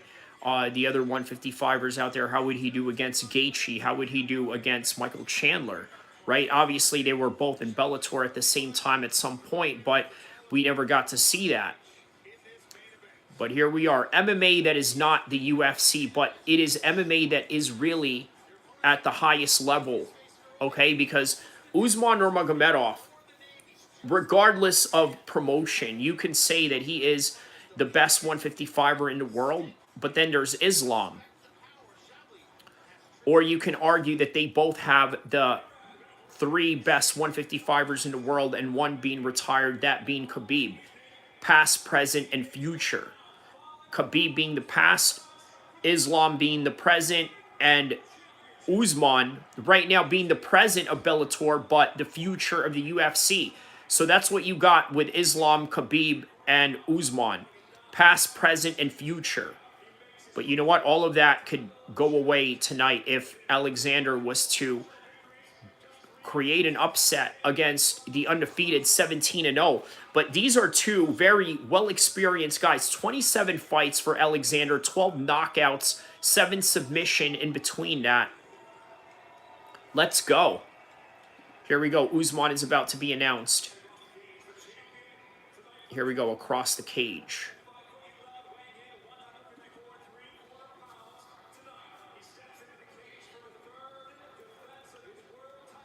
So this is his third defense as a champion.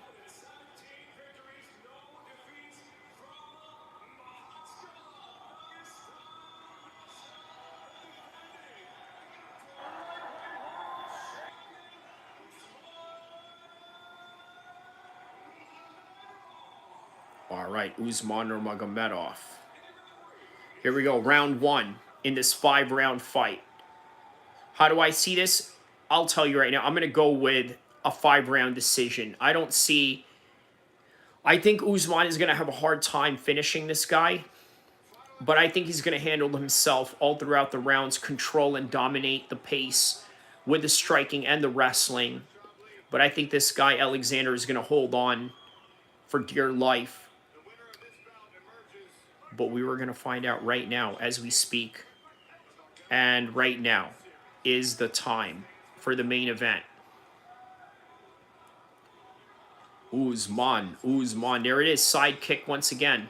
He opens up with that side lead kick right there. And then after that, he follows it up with a head kick after he measures. Yeah, there is no load into what. Okay, nice little 1-2 by Alexander there. But yes, that is the interesting thing about Usman, is that he doesn't load. Yeah, he's looking really relaxed in the way that he's fighting. Look at this, the way that he's faking sort of a single leg takedown. Ooh. Nice fakes on the part of Usman right there. Boom, nice knee, and then transition it right into a body lock. Now has a wizard on Alexander. Nice breakaway from the clinch exchanges right there, especially out of the wizard.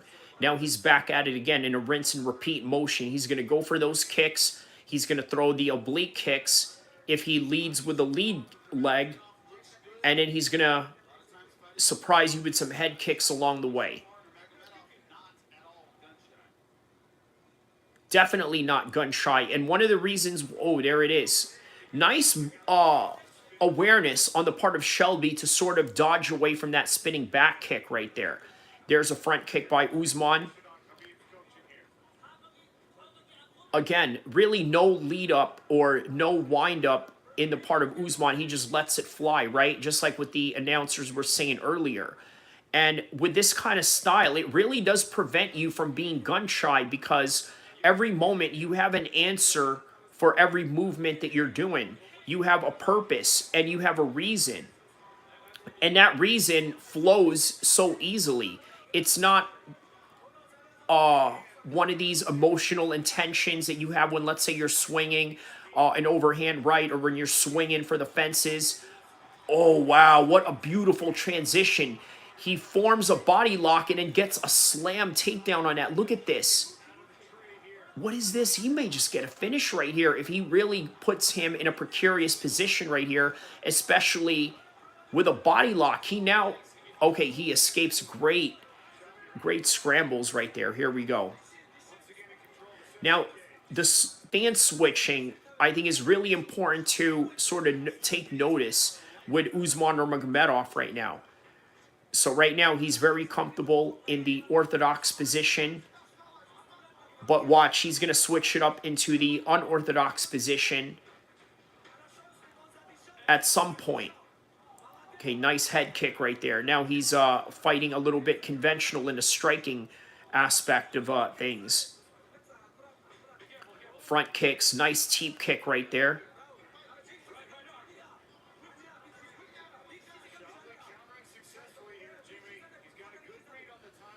Nice oblique kick by Usman right there. Now he's back on the unorthodox stance, back into the orthodox stance. Told you he's stance switching, sort of overloading the mind of Shabley there. Again, another stance switching right there, because now he's got to make Alexander think as soon as he switches these stances. Another stance switched by Usman. Another one, and another one. There we go.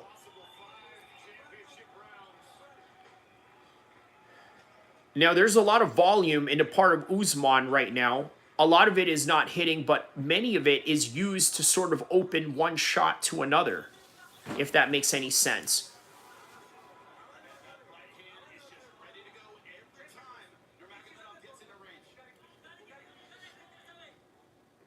Yeah, Shabley is definitely looking for that one-shot knockout right there. Nice head kick by Alexander there.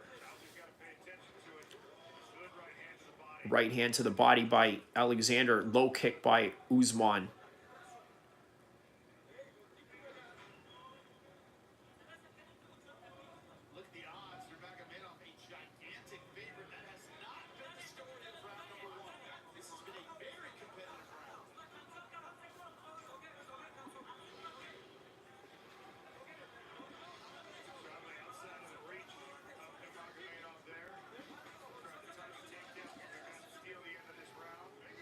All right, 9 seconds left. Nice lead head kick right there by Usman. Switching stances again at the end of the round. Boom, there it is. All right. So that first round, I got to give it to Usman. No bias about it for obvious reasons. All right, now they're playing Not Like Us in the background. At the end of the first round, there's Javier Mendez consulting Usman. There's Khabib right in front of him, wiping him down, giving him instructions. I believe Javier Mendez is leading the instructions while Khabib is translating, but also giving instructions of his own, more than likely giving him the lecture on the grappling side of things. Whereas with Javier Mendez, he's very focused on obviously speaking about the striking aspect of Usman. Hold on just a second.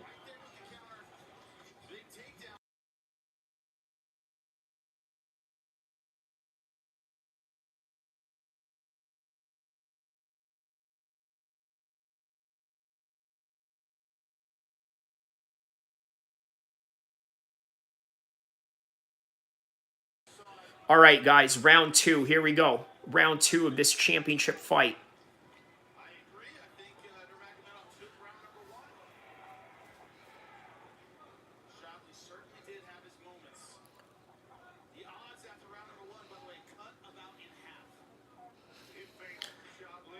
Diego Lopez. Yo, what's up, dude? Hey, what's up? How you doing, Diego Lopez? Shout outs to Diego Lopez. That's quite a creative screen name right there, my man. So how do you see this fight right now with Usman versus Alexander?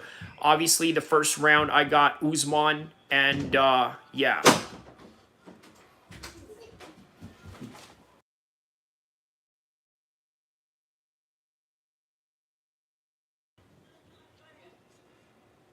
I got it scored 10-9 Usman as well. Yeah, yeah, definitely got it scored for Usman really close. For round two, is it really close so far for round two? Yeah, yeah, yeah. I think Alexander needs to do something different for this one.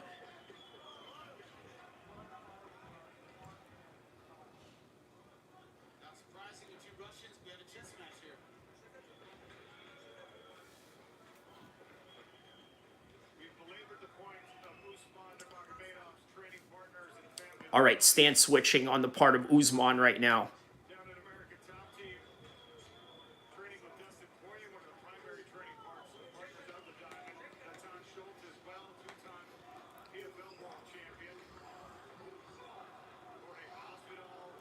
Yeah, constant stance switching on the part of Usman right now. High kick by Usman.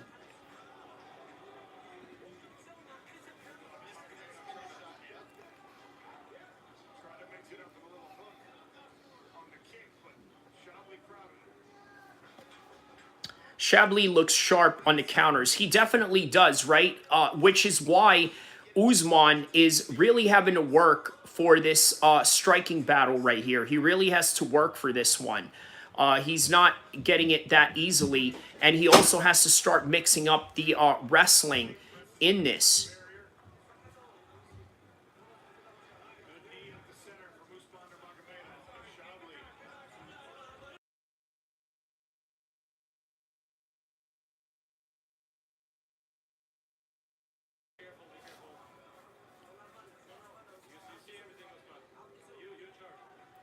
All right. Uh, yeah, this one, the second round, man, I'm going to be very reluctant to give it to Usman, but it's very close. However, I would not be surprised if any judge would give it to Usman as well, nor would I be surprised if they were to give it to Alexander in any capacity. So, yeah, man, he's standing there with him. However, I would imagine the way that Khabib orientates his fighting style and his strategy, he would be very wary of the lack of wrestling attempts. There we go by Usman. And here it is. This is probably what Khabib would have really wanted, was sort of switch down your level, shoot in for a single or double leg as we are about to end the 130 mark of this second round right now.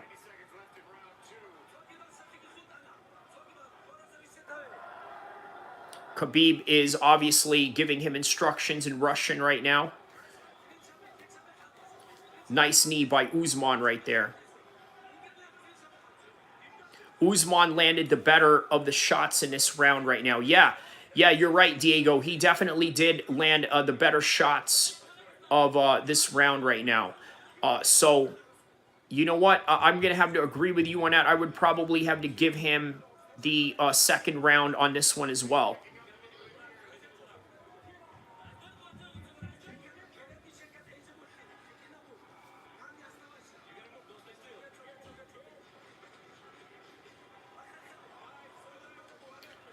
All right. Bad attempt by Usman there.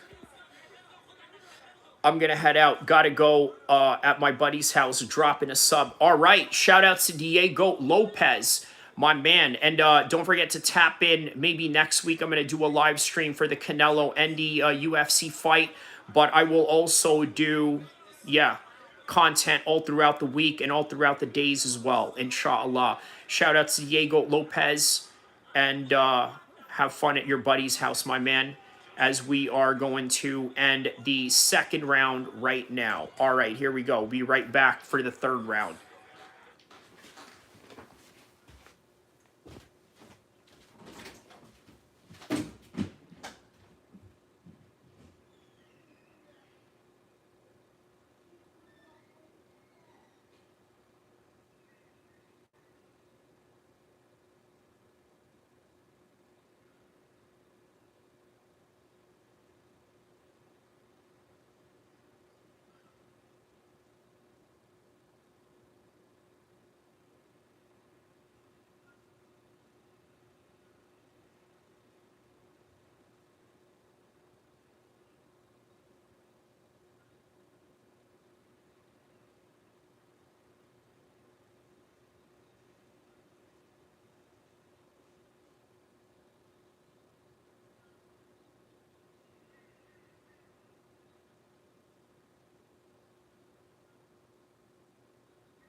All right, sorry about that. Round number 3.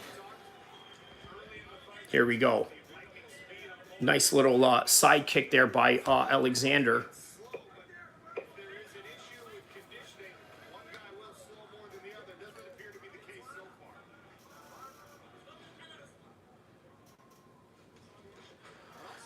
Nice. Nice front kick by Usman there. So, little bit of a reluctant third round in this one, obviously, because they know what each other has. I think Alexander knows he has to move with a certain sense of urgency. But once again, there is this rinse and repeat factor that comes into fights sometimes that not a lot of fans will notice, or maybe they do, where a fighter will start doing the same moves over and over again, knowing that it works. Maybe it would be a calf kick, or maybe it would be the constant attacks of single and double leg takedowns. But nonetheless, yeah, man, this has been an interesting fight so far.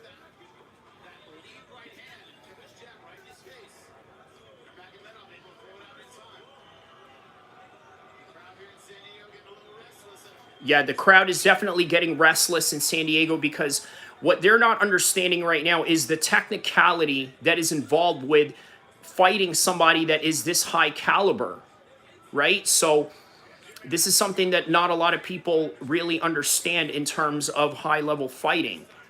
So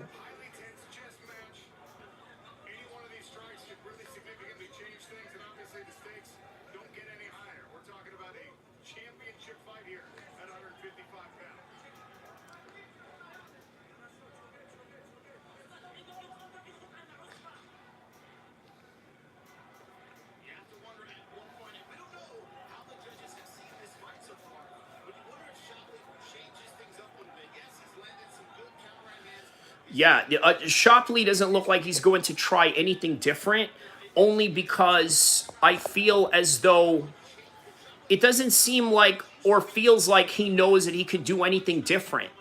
And then on top of that, Usman, the way that he fights, it's very confusing. He switched stances. He's very good in the range. If he maintains this, I mean, yeah, he could win it, especially if I think landing a takedown would definitely solidify it for Usman if he was to do that in this round right now.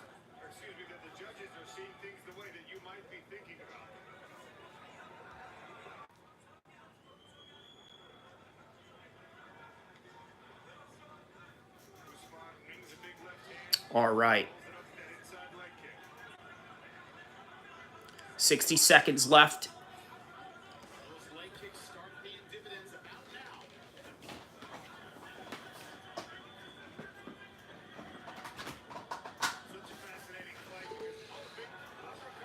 Nice. Nice little uppercut right there. Nice body kick on the out by Usman. 30 seconds left.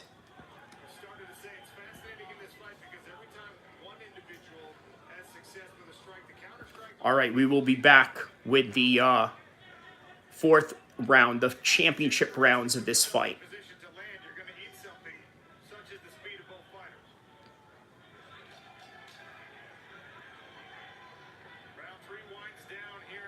All right, round 3 winds down, and round 4 is coming up. Oh, a takedown on the part of Alexander. Does that count? Who knows? Let's find out coming up.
All right, sorry about that. Back at it. Ooh, fourth round.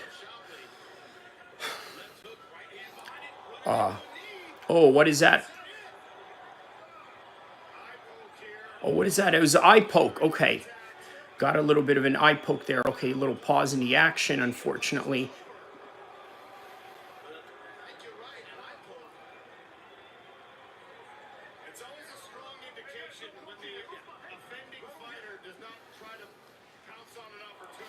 Wow, okay, yeah.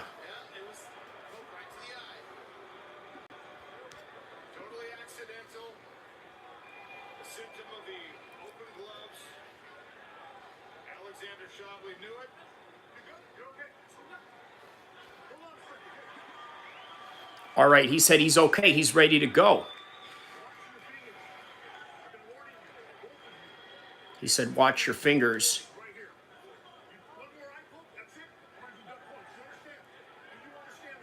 Yeah, he's saying he's going to deduct points if he keeps poking.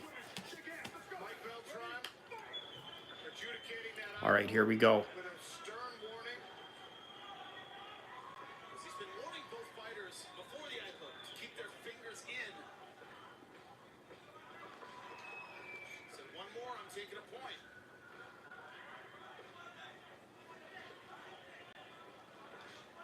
He understands the referee does the stakes in this fight, made it clear, made sure that the fighter understood that his excellent referee. All right, nice head kick there by Usman. Doesn't really get it. Oh, I think he may have gotten that one, but partially blocked.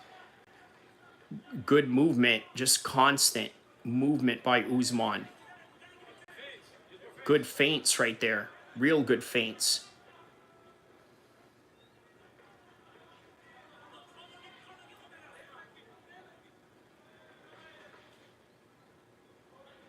Nice. Good sharp body kick from Alexander Shabley. Usman switches stances yet again.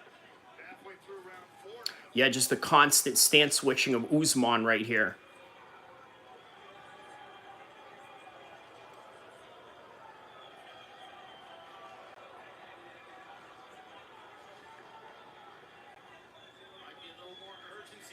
Nice. Okay.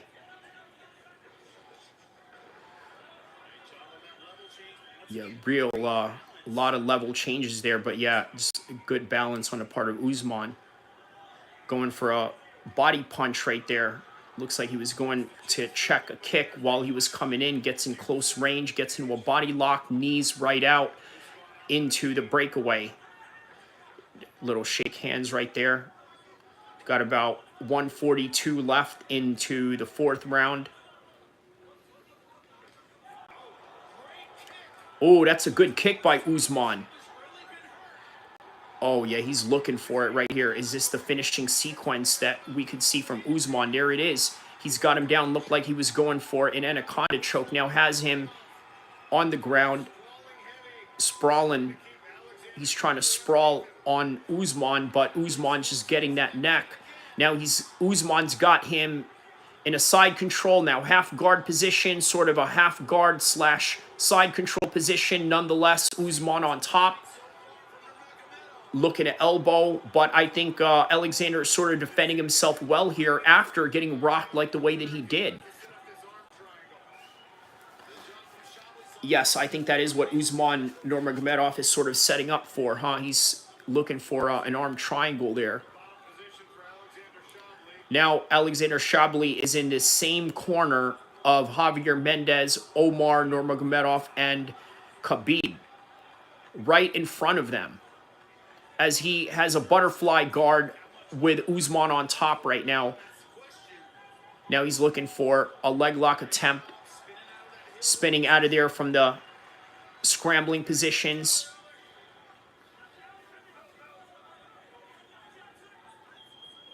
All right, with 10 seconds left, we got about... And nice. All right. So we are going to be right back for the 5th and final round of this fight. I told you this was going to go to a decision, guys. I didn't see this going any other way. Be right back.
All right, here we go. 5 minutes left. Less than 5 minutes left, actually, in the championship rounds. As I predicted, going to a decision. Because this Alexander guy is hard to finish, right? So, yeah, it's how it was going to go.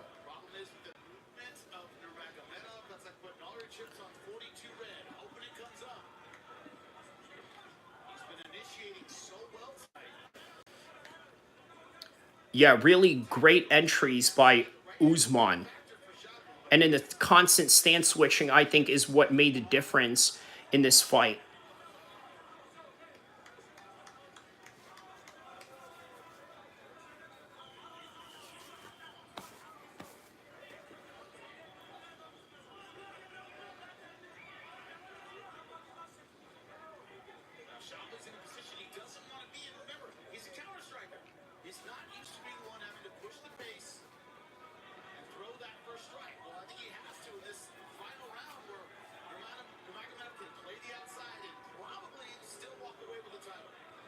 Yeah, I think that's all that Usman is going to do. I think it's the smartest choice that he can take.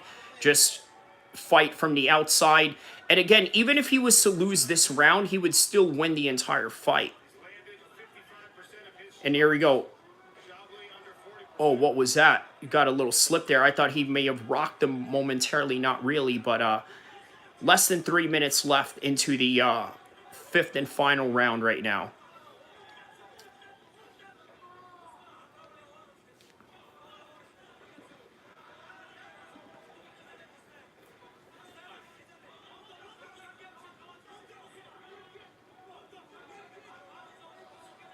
All right, 2:33 left. Low kick by Alexander.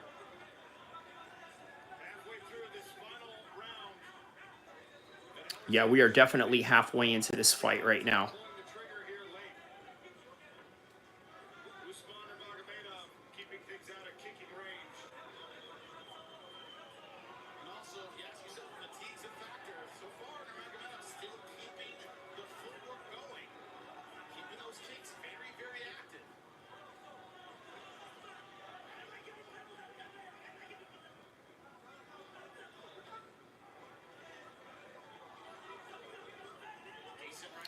At this point, yeah, Alexander doesn't really have a lot of answers, nor does he have anything left in his tank or his arsenal. A really bad position to be in, right? And basically, for both men, to be quite honest with you, they're at a point right now where they're just fighting to survive. And it just so happens that one guy who's fighting to survive is scoring more than the other. Remember what I said. These are two guys that are trying to survive, but the one guy who is trying to survive is scoring more than the other. So they're doing the same thing, but one is doing more than the other. And that is basically the story of this entire fight as we are heading into the final last-minute stretches of this one.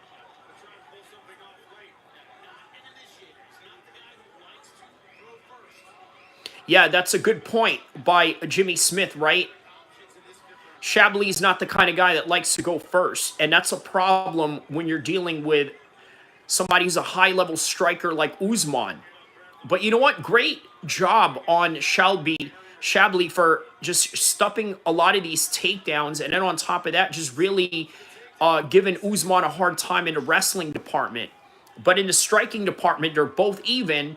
However, it is Usman who just has more tricks up his sleeve as a result of how his striking prowess is looking right now.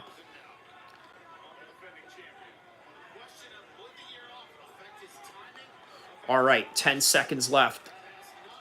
We're going to wait for the official decision, and then we're going to call it right here. Don't forget to like and subscribe. We're going to stay till the final decision, and then we will go from there. So, ladies and gentlemen, we just covered Bellator, San Diego, UFC, Apex, Gilbert Burns versus Sean Brady. Great win on Sean Brady for a 5-round decision.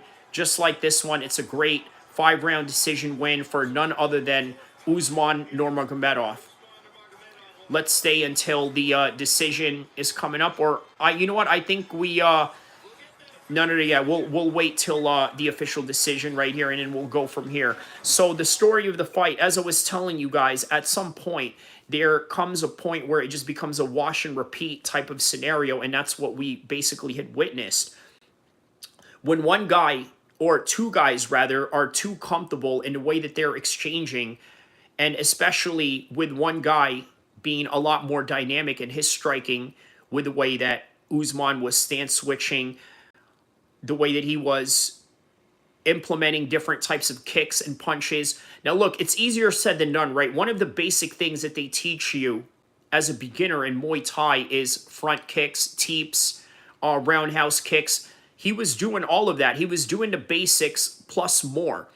Now, there was one part of the fight where Usman decided to throw a spinning back kick, but great on the part of Alexander being able to intercept it and close the range. Because remember, if somebody is a great spinning back kicker, you have to close the distance on him because they are reliant on distance and range in order to catch you with those maneuvers, i.e. the spinning back kicks. So he stopped using those spinning back kicks and started using conventional teep front kicks and leading with roundhouse kicks, which I think led to his success in this one. And we're going to find out. We're going to find out what the official decision is right now as they are commercializing all their future fights that they have going on right now. Who is this? Simon Powell's Homecoming. Okay, so this is Bellator London. All right, September 14th. So that's next Saturday, which is basically on the same day of Canelo and UFC's Noche, headlined by Sean O'Malley and Merab. So there we go. And then there's Alexander with a spinning back kick of his own. And then look at Khabib just looking really nervous in between the rounds because they knew they were in for a very tough fight with a top-level competitor in this one. So the takedowns, one takedown on each guy, ground strikes 11 on 11 by Usman. He was hitting him with every ground strike. Total strikes 76 out of 144. Alexander 47 out of 122. And the volume and the accuracy is what I think made the difference for Usman, even though they were both very much equal in the wrestling department. So here we go. What is the decision on this one?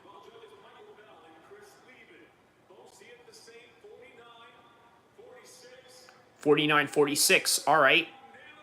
By unanimous decision. And still, there it is. All right. That is all that we have for you guys. We are going to cut this off at the 140-minute mark, which is 10 seconds from now. Don't forget to like and subscribe.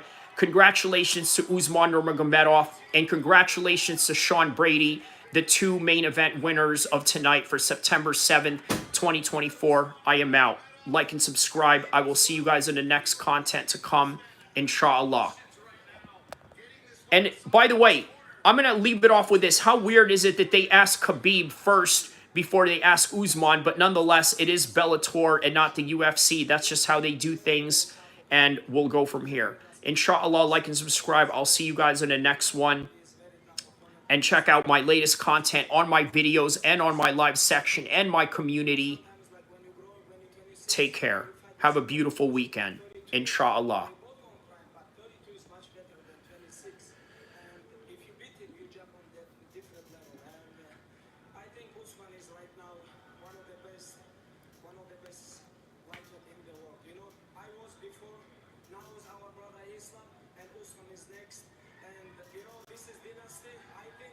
Yeah, so Khabib is talking about a dynasty between them. So, that's right. There it is. He says because we believe in Allah and we believe in ourselves. All right.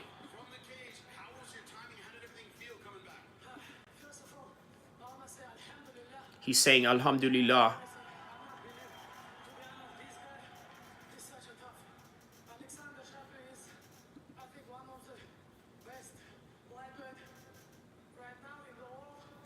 He says he's one of the best lightweights in the world.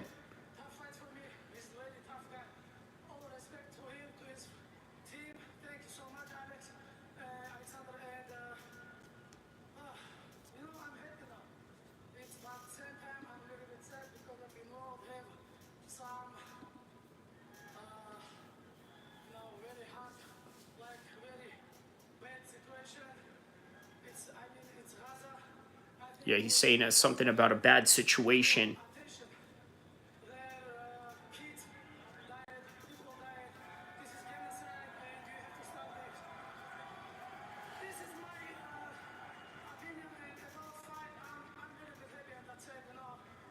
Okay, so he's speaking about Palestine and, yeah, the genocide.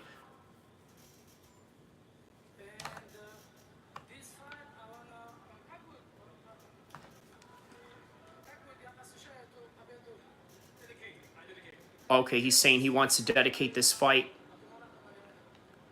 to Abdul Manap Nurmagomedov. Okay, so the coach. All right. Signed so many great 155-pounders. How do you feel about your future here at Bellator? Look at this. Please, all eyes on this match. Road to Dubai. I want to fight in Dubai. I want to defend my country. Road to Dubai. He said he wants to defend his title in Dubai. All right, that's a great move. Not exactly a call out, but more like a location request of his next fight. And then there's AJ McKee. Maybe AJ McKee is on top of that list. He looks like he's thirsty for that one. He was successful in Riyadh earlier this year. All right. All right, man. All right. So, you know what? I'm going to leave the stream running. I will be right back. I'm going to play an audio from one of my previous videos. Actually, it's the audio version. If you want to check out the video version of it, Adesanya spits at Jim Bro. It is my latest content out right now. I'm going to play the audio version of it as I do something real quick, and I will be right back, and I'll play this for you guys right here in the meantime.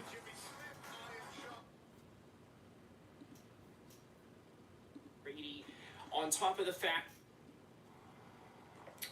I am in the world-famous Broderick region of West Sacramento, which is known to be a Northano neighborhood, interestingly enough. If you want to see... Hey, if you want to see the video version of this, go on my video section, but I'm going to play the audio version right now as I go do something real quick while I come back in less than 20 minutes or so, okay? Be right back. We're going to continue to run this stream, talk about all the fights that have happened tonight and future fights that are happening. Just do a regular old stream, tap in, stay tuned, be right back.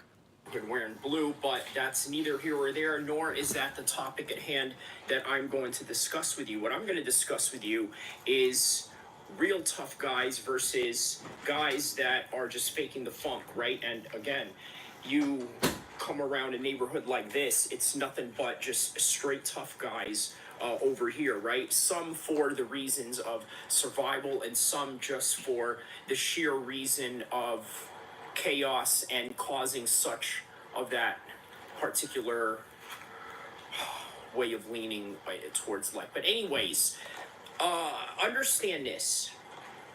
3 things I want to talk about, which sort of correlate to this subject. Number 1, Israel Adesanya getting into a fight at a parking lot or some kind of parking space of some sort, being confronted by what it seems to be somewhat of a gym bro type of guy, right? And these are usually the type of guys that honestly would pick fights, would train fighters outside of the cage and in the streets. Now, what about Nate Diaz getting into it with a bouncer? I'm going to talk about that as well. And correlating to all of that, how about Sean Brady? You see, he's complaining that a lot of people are slagging him off online. And I got to tell you, Sean Brady, that is part of the game. That's just the reality of it. A lot of these guys know that they're never going to beat you up in real life, nor would they even fathom the idea of challenging you head up. It would never happen because you look at Sean Brady, his appearance, his demeanor, the fact that he's from Philadelphia. And by the way, check out my breakdown that I have of his upcoming fight against Gilbert Burns. Before and after the fight, whichever comes first for you, to see if I have any sense into the breakdowns that I have put on for this weekend's fights. But nonetheless, a lot of people really live an easy life just sitting there talking behind your camera or I'm sorry, talking behind your laptop, typing away, and criticizing people that are searching for greatness. The whole idea of fraud check and what they're bringing into the whole table when they're talking about Sean Brady, on top of the fact that you got somebody like Israel Adesanya being challenged by a gym bro in the parking lot, and then Nate Diaz getting into it with a bouncer. Now, a bit of a different circumstance, because let's just be honest, right? In Nate Diaz's case, I gotta be honest, I don't know what you're doing at 39 years old at a club. Now, granted, me and Nate Diaz are the same age. We have a different life trajectory. On top of that, he has a different way of living his life weekend to weekend, which is what a lot of people like to go out and drink and this and that. A lot of people my age are still like that. The problem is, when is it going to be a focal point of which you're just going to stop and forget about the whole club scene? Is there a phase in that, or is this something that people are just always going to do? You look at some people out in the hood, for example, they got people out there having their parents or grandparents babysit their kids just so they can go out on a club or a concert or this and that. I don't know, man. It's a little bit kind of strange for me, but to each its own. However, if you're going to continuously perpetuate that kind of life, you're going to get yourself into trouble. It's inevitable. That's what Nate Diaz got himself into. Whether he was wrong or whether he was right, or whether the bouncer had any merit to his actions, or whether Nate Diaz had any merit to his actions. But what about Israel Adesanya? Okay, I think from the video that I had seen with Israel Adesanya getting into it, it looked like a New Zealand gentleman who looks like what I just mentioned earlier, a complete gym bro, goes and challenges him. And what does Izzy do in the process? He goes and he spits right on the floor and says, you know what? I can't really engage and hit you first. And you got to remember, New Zealand has stricter laws than, let's say, the United States, maybe even Britain. So he was very limited in the actions that he was going to do. Plus, it was being filmed on top of it, whether Izzy knew it or not. A lot of people don't know what mixed martial arts is, let alone really understand or know how to fight. So, due to that fact, do you think that they're really going to know who Israel Adesanya is, or the depth of what he can do? This guy, who's a little bit buff, he's looking at Israel Adesanya, tall, skinny, black guy, really not much. Maybe he's athletic, but not really strong. But what he doesn't realize is that he's dealing with probably one of the best strikers in the world, irregardless of what you've seen out of his subpar performance against Dricus du Plessis. He's still a dangerous weapon by the end of the day. Now, look, this is one of the beauties that I love about having a mixed martial arts channel that can sort of delve into other subjects. Well, why is that? For one, we're talking about a guy who just lost his fight. Nate Diaz, we're talking about a guy who literally loses almost all of his fights nowadays, right? Maybe not in recent times. Obviously, he did great against Masvidal. But for whatever reason, if there is a conflict going on in the streets and they get into, a little scuffle like that, it becomes an interesting story that we want to delve into, even though it has nothing to do with the competitive fighting in and of itself. But what does it really have to do? It is dealing with real life unarmed combat. And for whatever reason, sometimes that's even more intriguing than the actual organized combat that we had placed upon these two individuals at a given specific time and date and venue. For example, when Khabib fought Conor McGregor, obviously after that fight, what happened? They got into it after the fact. Conor McGregor got punched. He punched the other members of Khabib's team. It was a melee, and Dylan Dennis almost got eagle kicked by Khabib the Eagle Nurmagomedov. So that became an even intriguing point.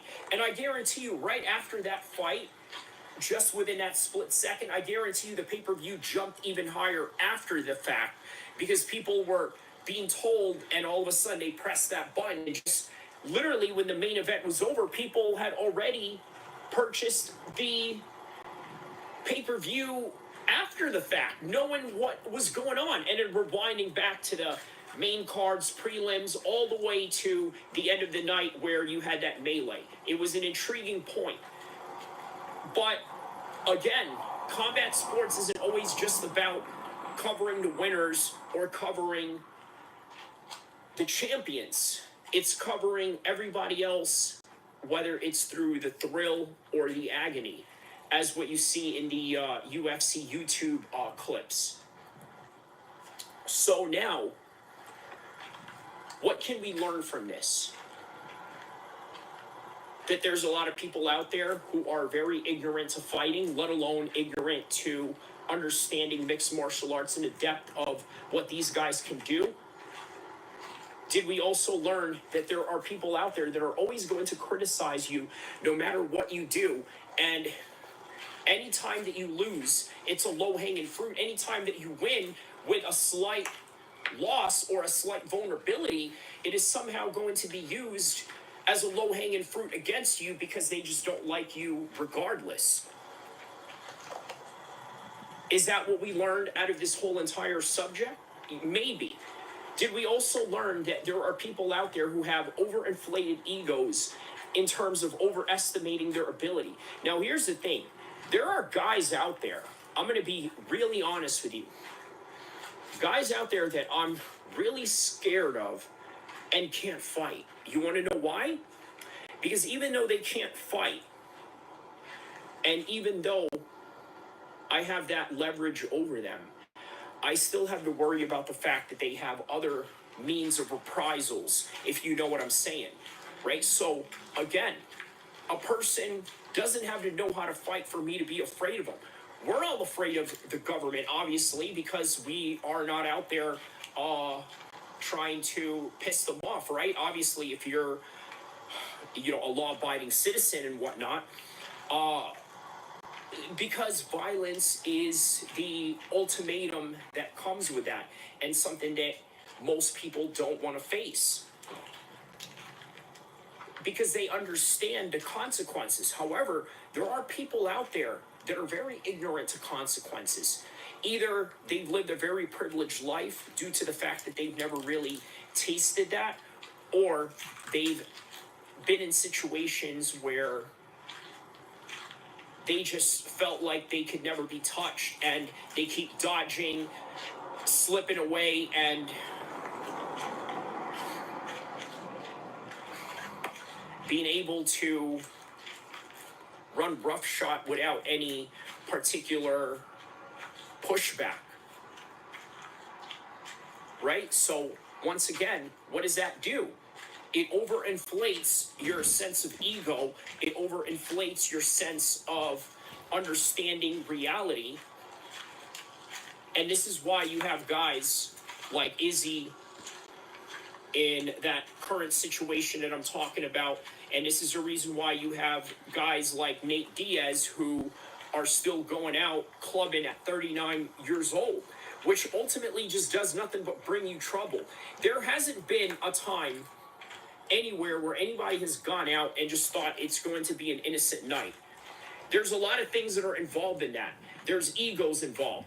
There's people that are G-checking each other. And then on top of that, there's people that are trying to look flyer than the other. There's jealousy that comes into that mix. And then there's comparisons, which, by the way, comparisons are what? Nothing more than the killer of all joys. So I think another thing that we can learn from this is that people are always going to be people, and there are people out there that will continuously make foolish choices. And here's what's crazy about that. Some people actually learn from it. They also repent from that and change the error of their ways. And then some people just stay static without any self-reflection whatsoever. So I'd like to go on and elaborate more on this particular subject, but there's nothing more to really say when it comes to why these people get into street fights with people they should never get into, and why they should also never put themselves in positions that are just going to lead them fighting bouncers like Nate Diaz. And as for Sean Brady, he needs to understand that this is part of the game. I think he understands that, but he is just addressing it days prior to his fight during media day. And he wants people to understand that, you know what?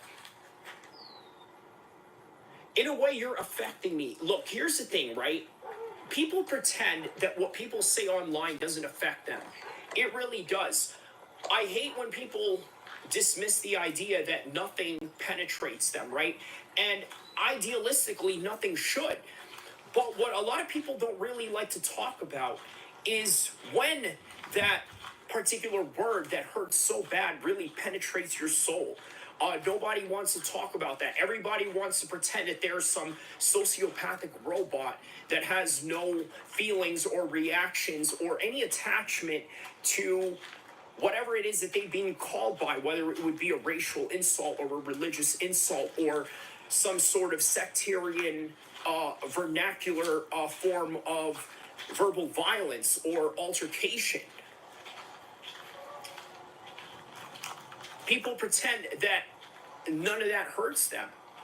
But in reality, it does.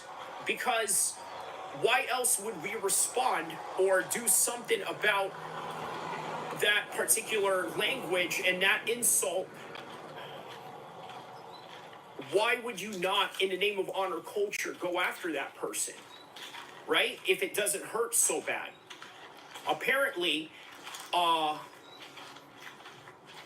I just don't think we like to reveal any of our weaknesses to anybody, and I think that's all right.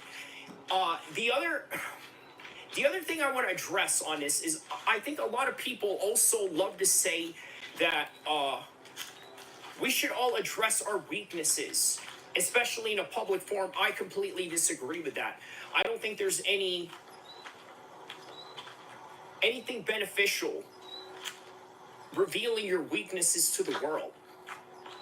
Because all it does is create a low-hanging fruit for people that already don't like you to use it and attack, and sometimes use it with no context behind it other than just to bring it up, just to have the moral high ground of a particular conversation or argument or debate or back and forth diss or whatever type of conflict you want to classify. So that is what's problematic about taking that approach. But other people think that showing your vulnerabilities to the world also sort of doesn't really give anybody the right to attack you back again. What is an example of that? Example, Eminem, right? 8 Mile. What does he do when he battle raps in the finals and literally disses himself before his opponent can get a chance to have his turn? And why did he do that? Well, as the ending goes, to shut him up, because everything that he wanted to say he has already said. So therefore, you can't hurt him. In some instances, maybe there is some useful choice in that. But I strongly beg to differ. The idea of, oh, let's be vulnerable, show everybody our weakness or this and that. I don't agree with that. I just don't. And reason being is because I just think that there is an inherent bias that people already have, and they're just going to use that against you. So I want to move on to this topic with people that think they could fight, right? Because obviously this whole entire video is literally about that. People that think they can fight. So I'm going to put it like this, right? Most guys that are athletic in other sports. I've seen them come in jiu-jitsu gyms, boxing gyms, and try their luck, especially as a beginner. Now, you have to understand the guys that are really good at this, in fact, the majority of guys that are great at this have gotten their butts whooped early on, whether it was sparring or rolling sessions in jiu-jitsu. It's inevitable. But within that same inevitability, you gain skills and you start getting better as you're getting your butt whooped. And then eventually you're whooping butts that you wouldn't think you can. You know how to handle yourself with guys that are a little bit bigger. You know how to handle yourself with guys that have even more technical skills than you. Let's say if you have great attributes or great strength, explosivity, and stamina, and use that against an experienced and more decorated opponent or training partner. You start learning all these things. Most guys that were the so-called popular guys in school, unfortunately, a lot of them, they never got to learn this side of hardships and evolution as a fighter or as a martial artist, because their ego would not allow them to take that initiation and first step of getting your butts whooped into eventually graduating as the one who's kicking butt. They don't want to deal with that. It's very difficult for their ego. All their lives, they've been told, I'm great, I'm this, I'm that. You see a lot of these kids, they name is like king or some name of world leader or this and that, and they're somehow trying to, destine their kids into this type of Kanye mania or manic type of self-deluded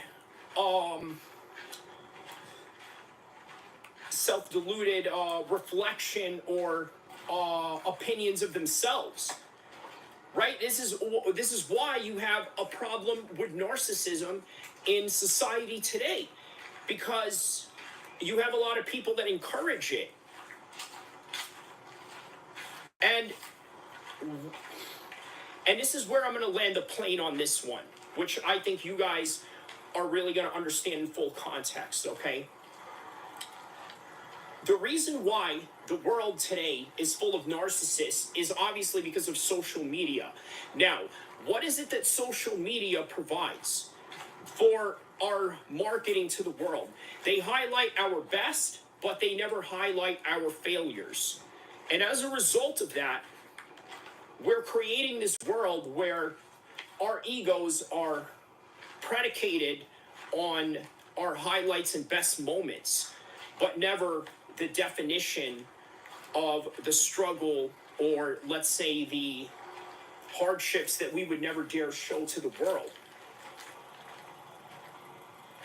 And I'm not saying that that's the only reason why there is narcissism in the world, but I'm telling you there is a strong correlation to that. Obviously, there are other forms that may cause it, but it is a strong factor. And in translation to that, this is why most guys are not willing to go and train in gyms to get their butts whooped, and they never get better. And by the way, this talk that I'm telling you right now doesn't just pertain to civilians or people that don't train or people that are non-martial artists or people that have never competed. This also extends to guys that are in the thick of it. You know what I'm talking about. The MMA fighters who are great at striking and will never go to a wrestling class because they are afraid to look bad. They'd rather just go and stick with boxing and look good, jabbing people's faces away, but they never want to show the video or the training sequences of them getting slammed, taken down, put in mount positions, submission attempts being put on them, having to escape very precarious situations in the grappling exchanges and the scrambles. So these are all the difference. These are all the different things that you have to take into consideration. And a person with a big ego is not going to allow themselves to do that. So that mixed martial artist who's great at boxing never evolves into a great grappler. And that grappler who just relies on taking people down. And one can argue maybe that's just a better skill to have in the first place rather than just like trying to learn everything else on the fly, right?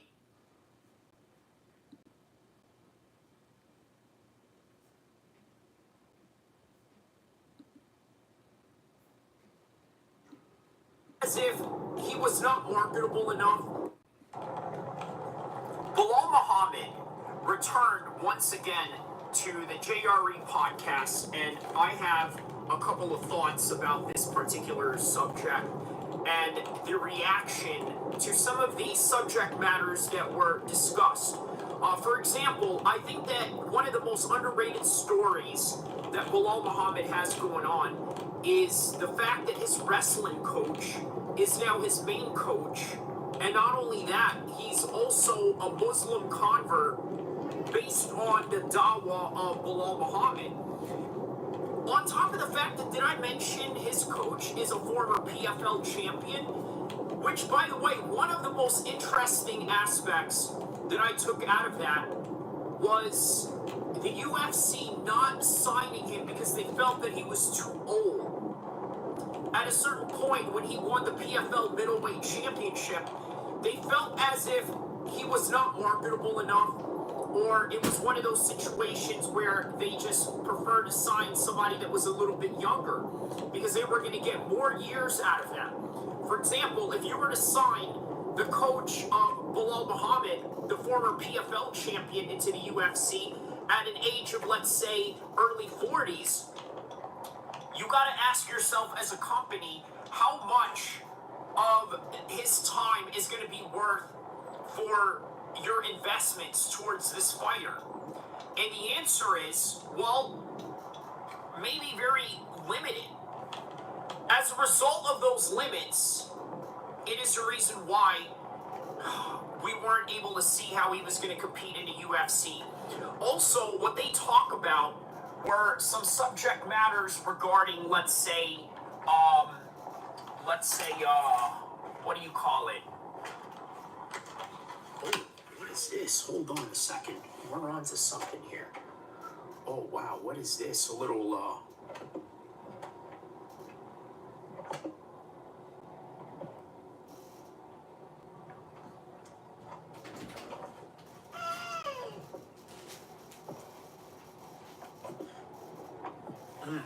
Okay. All right, so, I thought it was interesting to share. Again, this is the beauty of this show, my guy. You never know what I'm going to show in this particular video or live stream or whatever I got going on, but you guys saw what you saw and make of that as you will. So, okay, here's one thing that I think is really interesting to bring up, okay? Joe Rogan asked Bilal Muhammad about the cardio or the training method in which the trainer of Bilal Muhammad operated under, which is what? Using a lot of explosions, using a lot of plyometrics, which, by the way, is very underrated. I also thought that it was interesting that Bilal Muhammad mentioned the type of weight training that he does, right? It's not really as elaborative as, let's say, George St. Pierre used to do a lot of explosions.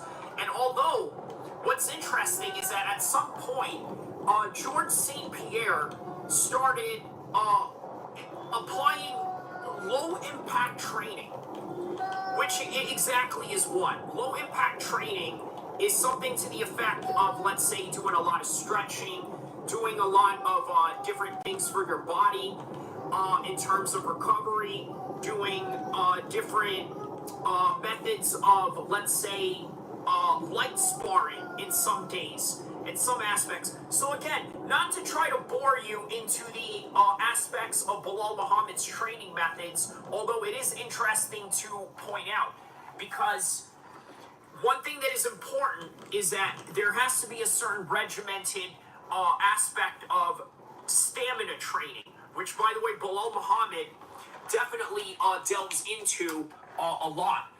And once again, that is one of the factors that you need if you want to be, let's say, a high-level world champion, right? Those are some of the aspects that you need. High explosive training, stamina based type of fighting methods. Again, weaponizing the pace, which I think is really important in Bilal Muhammad's game. I think that right there is what is going to separate him from a lot of these welterweights that are out there right now. How would he do against Ian Gary? They talked about that. How would he do against Shafkat? How would he do against Usman? And by the way, here's another interesting type of conversation that I think you can take out of Bilal Muhammad's conversation with Joe. He mentions something to the effect of Khabib saying that sometimes some people retire a little too early, or rather retire a little too late, right? I thought that was really interesting that he had brought that up, and I'm going to tell you why. Because here's something you got to understand, right? When it comes to guys staying for too long, I think it can be very detrimental to their health and their overall performance the longer that they stay in these high-level matches and high-level fights that they have to constantly engage themselves upon. Because you got to remember, right? I know a lot of guys that fight in the regional scenes, okay? When, let's say, 40 years old or something like that, right? By the way, this is one of the beauties of this particular content. You never know where I'm going to be. You never know what I'm going to do.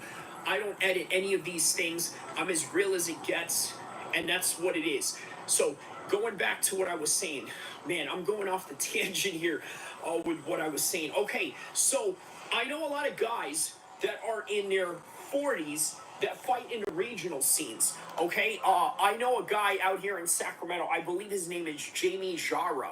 He was the owner, and if not, one of the most prominent members of this gym out here in Sacramento called Team Carnage. He fought up until his 40s. I think he fought a Bellator fight, which, by the way, was the regional version of the Bellator, but Bellator nonetheless, and a whole bunch of King of the Cage fights, which, by the way, is regional.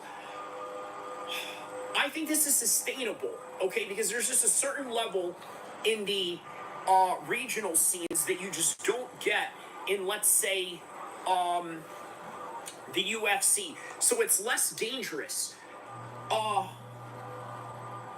if you're fighting in the UFC, if you're Kamaru Usman, who's hitting 40, on top of the fact that he has a lot of knee issues stemming from the days of wrestling, you got to think, right? There's limits to your body. And at some point, you're going to get broken down even worse, especially if you are in a situation where you are fighting the best guys in the world. So now that you're Bilal Muhammad, the world is your oysters in terms of who you want to fight, right?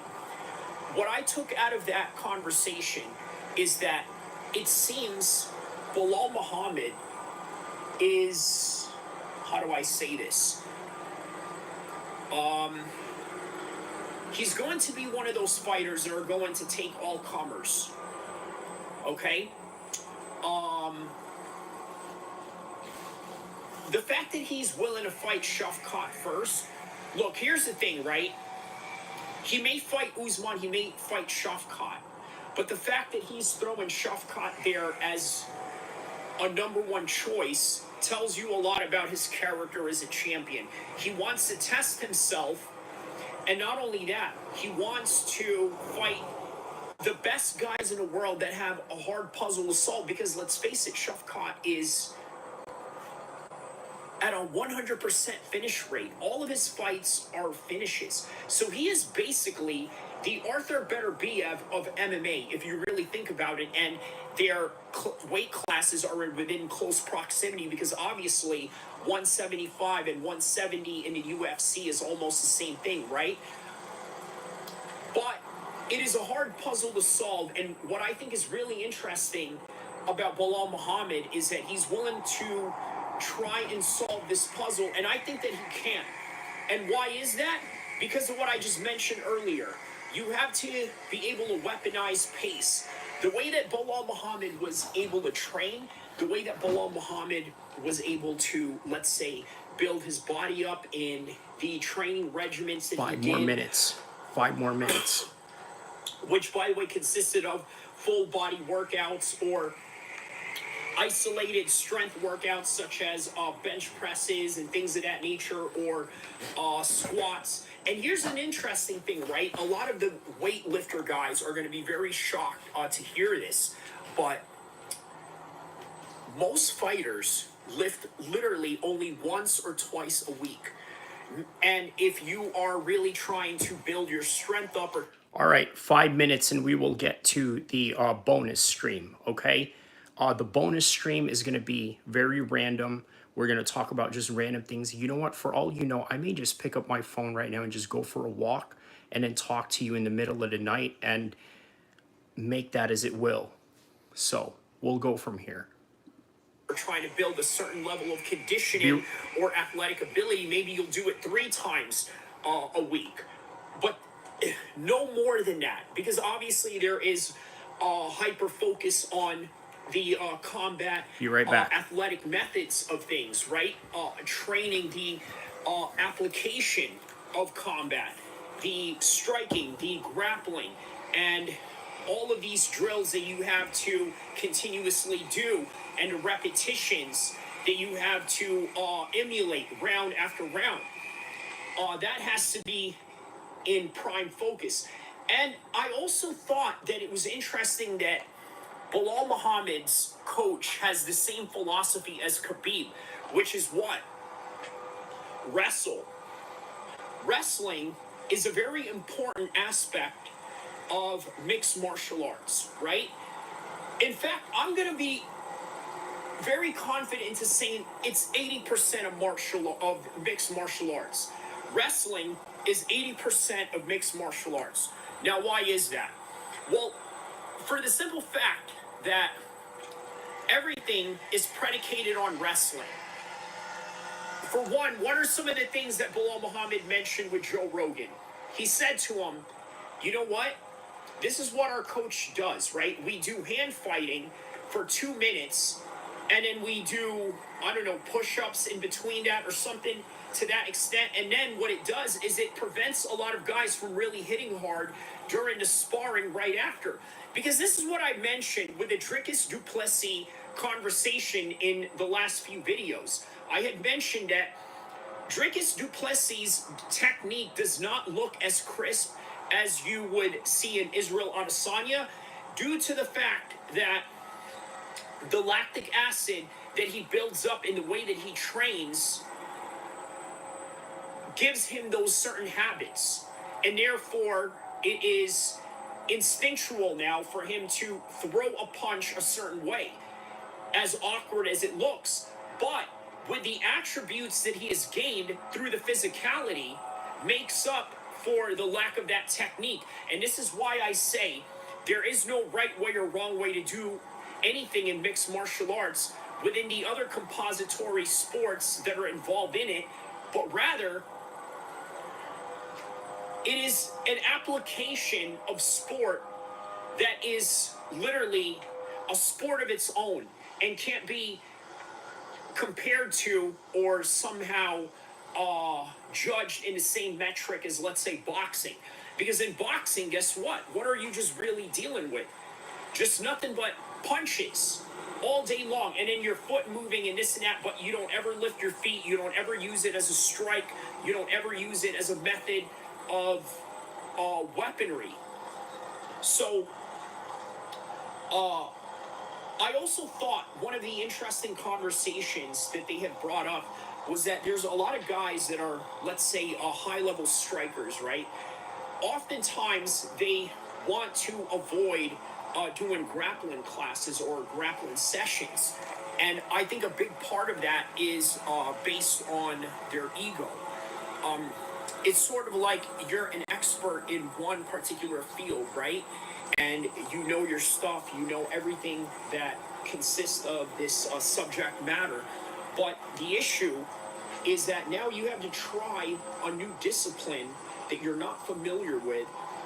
And 9 times out of 10, if you're trying something new, you're going to look like a fool. And that is where the ego comes in with a lot of these high level strikers. They avoid it. You don't know how many boxers or how many Muay Thai fighters I know that reject me when I tell them, hey, let's go to grappling class, or let's go to a grappling session, or come to my garage gym and we'll just do grappling sessions. They don't want to do it. I'll tell you why, because they make... All right, so welcome to the bonus stream. You know what? We've covered UFC, Bellator tonight, maybe a little bit of boxing, maybe not really, but I'm going to ride this stream out for as long as it is, and we're going to do a bonus stream, sort of talk about other things beyond mixed martial arts, or just stick within mixed martial arts, or everything in between. But come follow me. We're going to go for a walk around the block, sort of say. So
all right.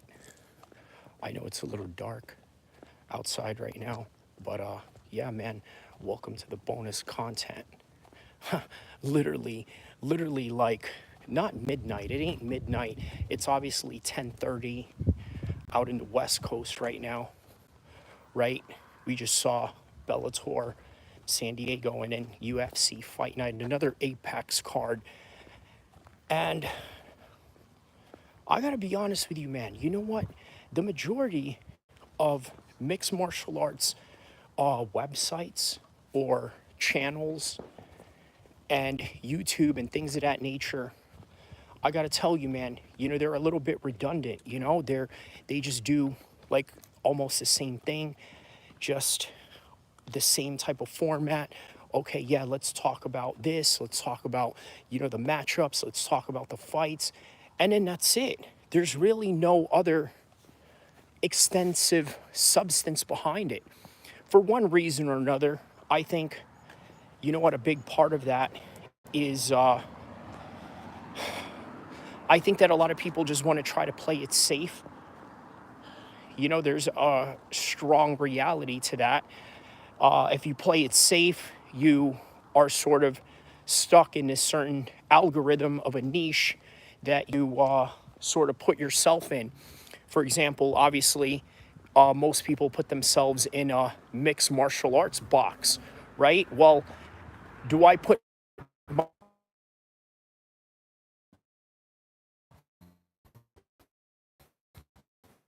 cure location that has legit Wi-Fi and what? Let me see if I can turn this bad boy around. Can I? No, this doesn't turn around. Okay, so I guess I'll just do it like this, and then so you guys can see where I'm walking to, just in the middle of the night in a Sacramento suburb. So what's interesting about the area that I live in is that it's 5 downtown Sacramento, but it's in a suburb. And obviously a downtown is where the Capitol is at. That's where the Kings play. That's where all the top concerts are within this particular area. That's where they're all going to be featured at. So, yeah. It's downtown. It's the suburbs here, which is only 5 minutes away from downtown. And then literally in the same radius of this area, it's literally a country farm town with, of course, developing houses and things of that nature, right? So that's sort of the charm that this part of Sacramento can offer you. So where was I going with that?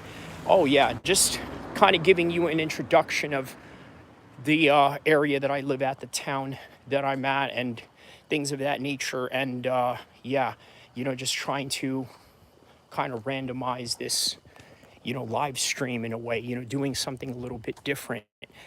Oh yeah, because I was sort of in the subject of saying that most YouTube content creators, what they want to do is stay safe within a certain circumference of a niche because it's a sure deal of what gets them views. I sort of understand that, especially as an MMA channel.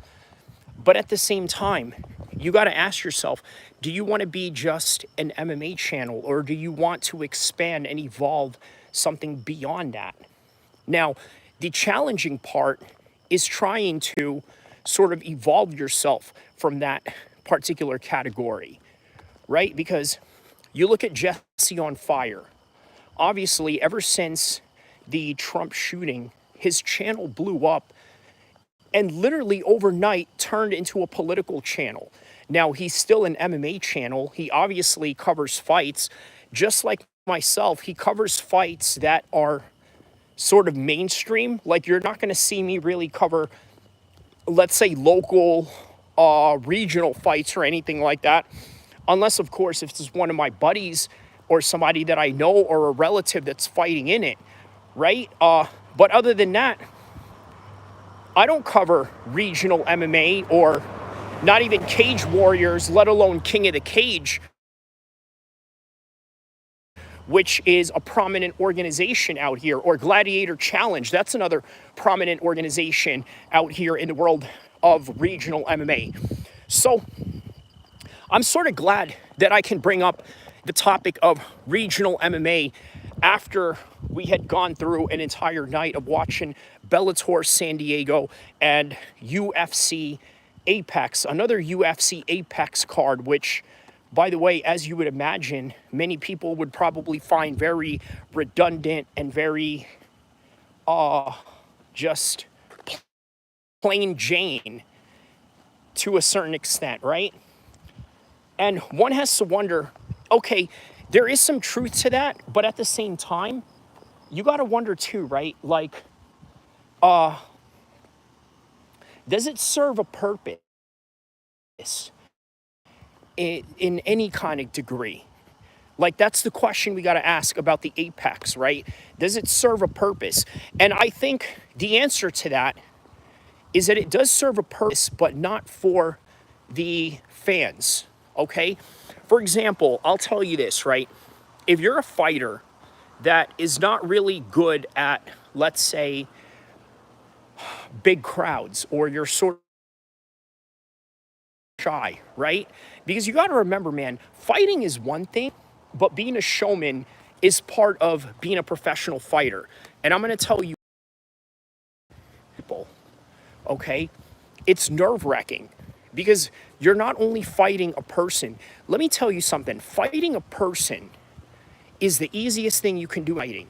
You want to know why? Because that's all that you're doing.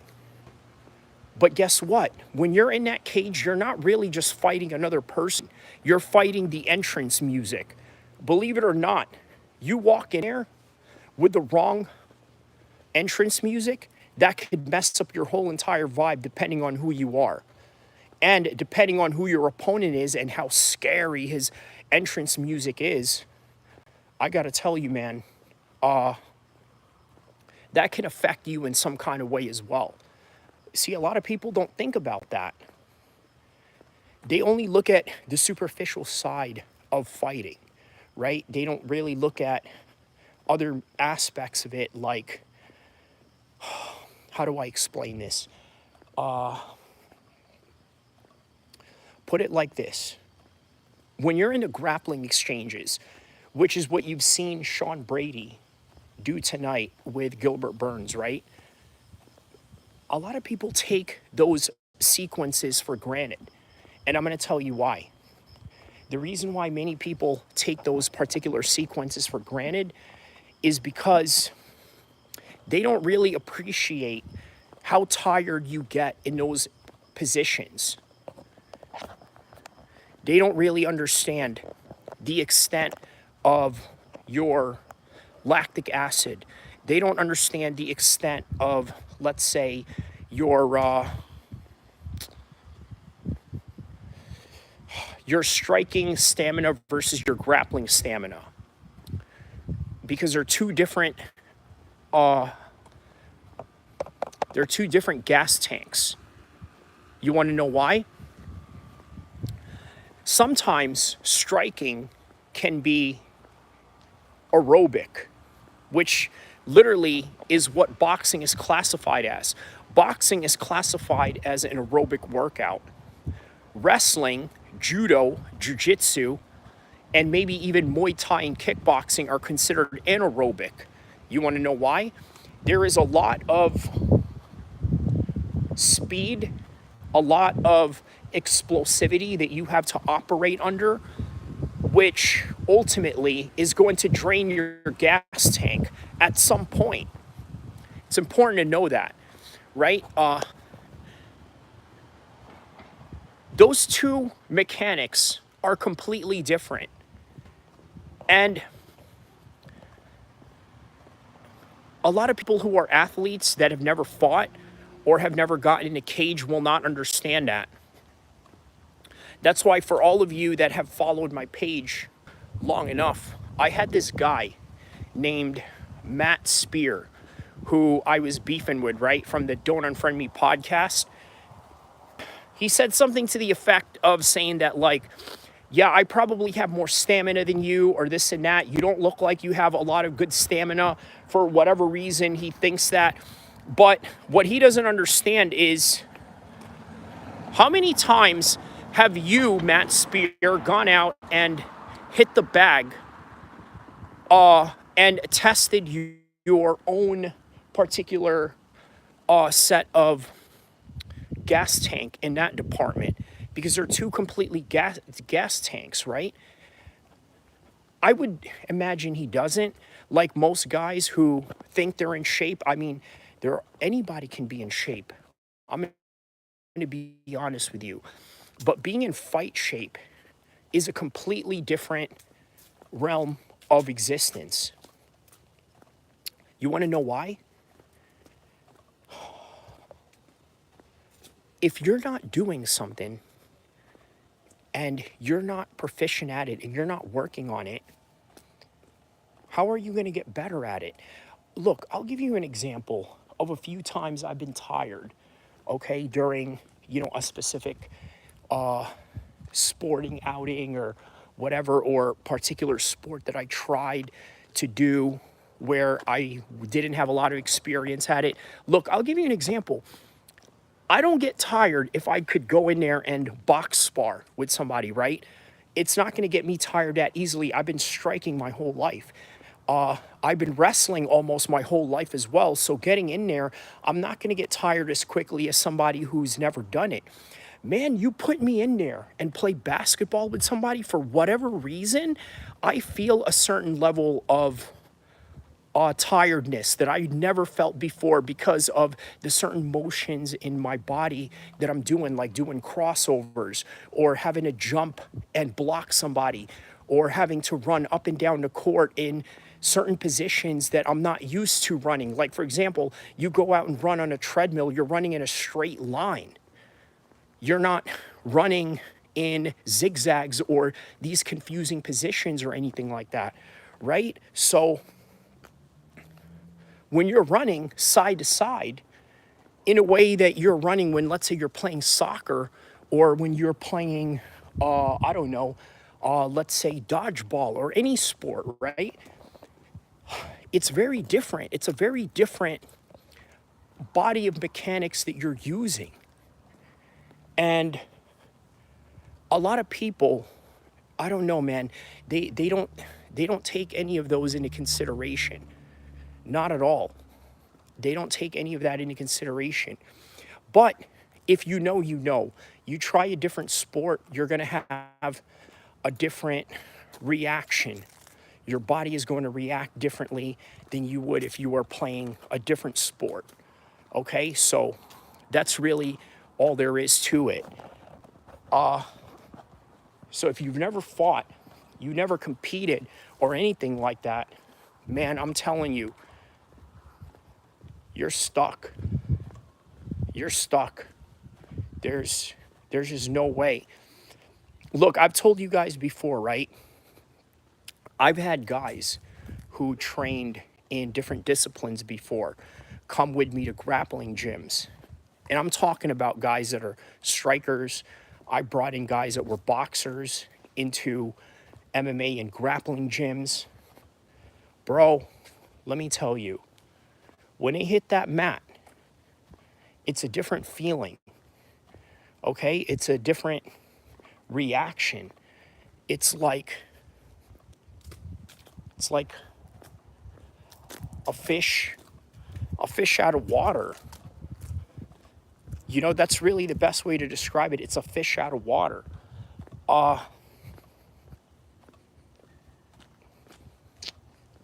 I've seen basketball players not do good in MMA gyms and in grappling gyms. I've seen top level football players come into gyms, MMA gyms, and not do so well because it's just not something that they are used to doing. Okay? So as a result of that, how tough you think you are versus how tough you really are, a lot of people just will not accept it. And look, here's the thing. Here's something you got to understand, right? Just because you don't do great in your first session, it doesn't mean that that's the permanent static state that you're going to be in. If you've been in MMA gyms long enough, my boy, I got to tell you guys, if you've been in those situations before, you know what it is? It's like this, right? It's like the guy who used to suck one day could potentially be the best fighter in that gym. And I've seen it happen over and over again. It's a reality. A lot of people don't like to take that into consideration, but it's a reality. It's just like in life, man. The nerd who never got any play in high school, never got to become the prom king, or never got to become the varsity letterman captain of the football team or basketball team or everything in between, right? Oftentimes, those same nerds, man, they end up becoming the richest guys in the world. And a lot of people really have to take that into consideration.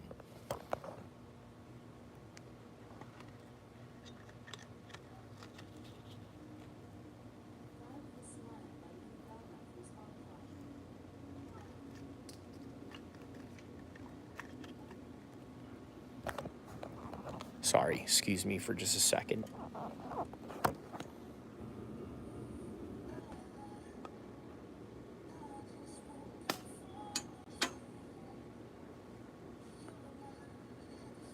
Well, we got some people rocking some music. Hopefully the YouTube doesn't pick that up into the live stream and I don't get copyrighted for it. But I'm sure it should be fine as long as I sort of talk over it.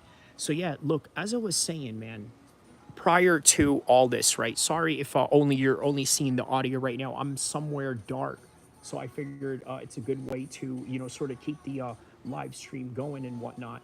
But understand this, right? When it comes to tables turning, I think that's one of the most beautiful things that mixed martial arts can teach people.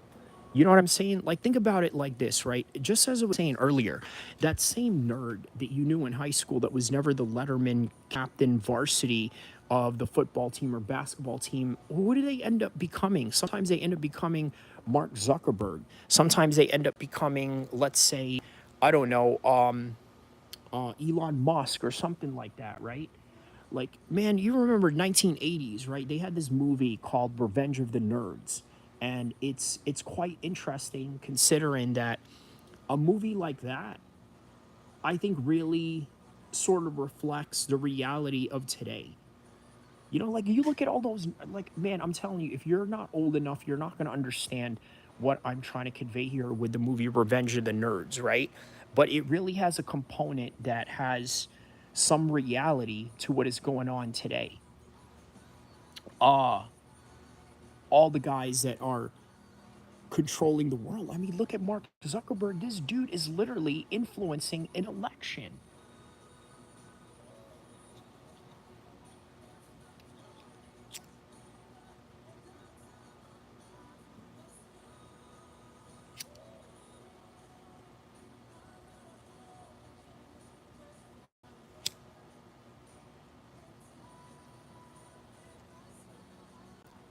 Sorry, I had to gather my thoughts on that one for a second. But yeah, think about it like that, right? That guy,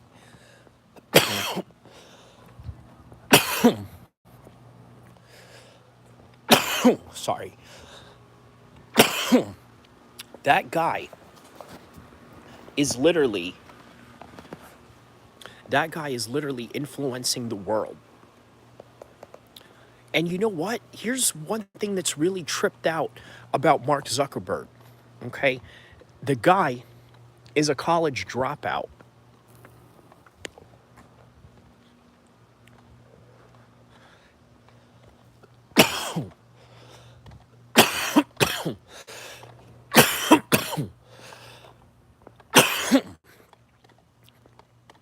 Yeah, I think that's what's most interesting.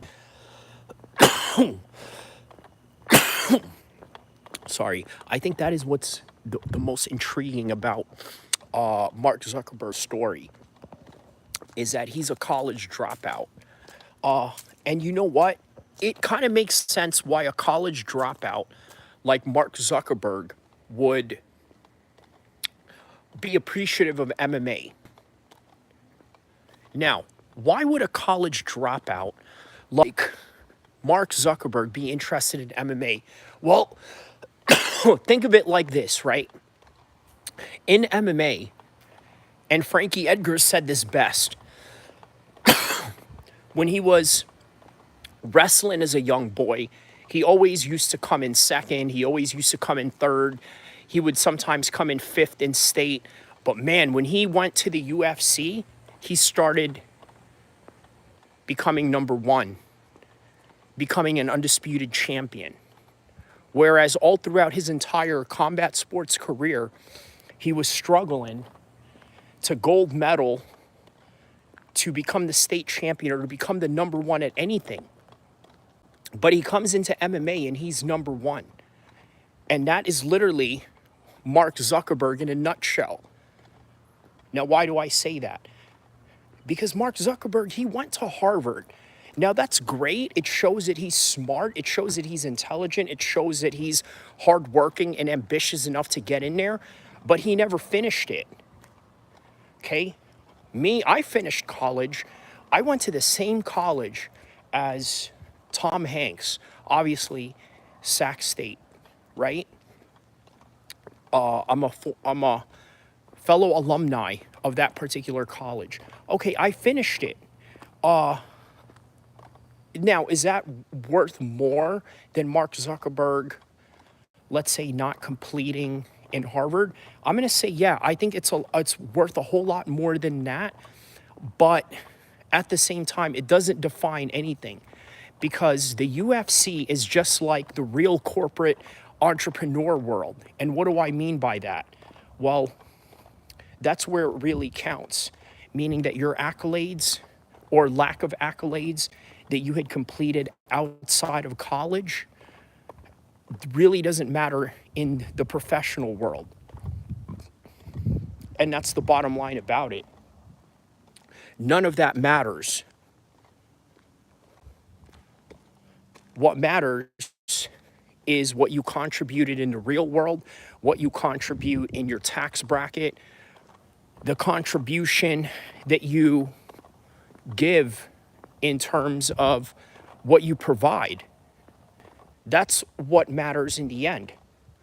Not if you listen to your professor, because look, here's the thing. I'm not here to, what's the word that people are saying online now, the very disgusting word that has some negative actual connotation behind it, which is what?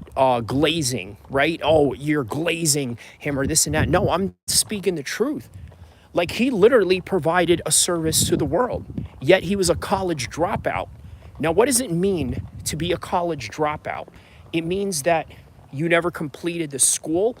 And the reason why you never completed the school is because you never listened to your teacher. Now, am I advocating that you should go out there and never listen to your teacher? Absolutely not. I'm not advocating that at all. What I am advocating is that if you're going to listen to your teacher, make it worth it. In other words, the reason why you're listening is because you feel there is a networking connection that you can build behind it, that this professor can get you a job outside of the school once you have graduated and open doors for you. Or you can decide, I don't want to listen to this guy because he doesn't know what he's talking about. I know better, and I'm going to show you why. And I'm going to do it through the metric measurements of what I can accomplish and what I can tangibly show you.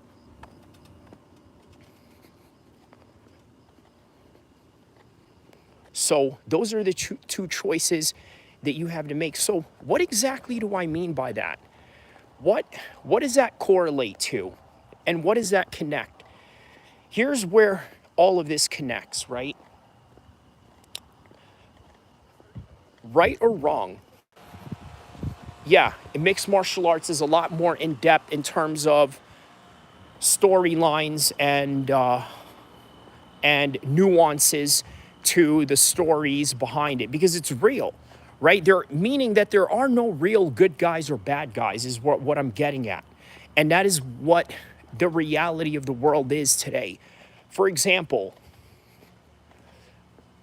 the war in Iraq was not very popular, right? In fact, many people hated it, including many Westerners.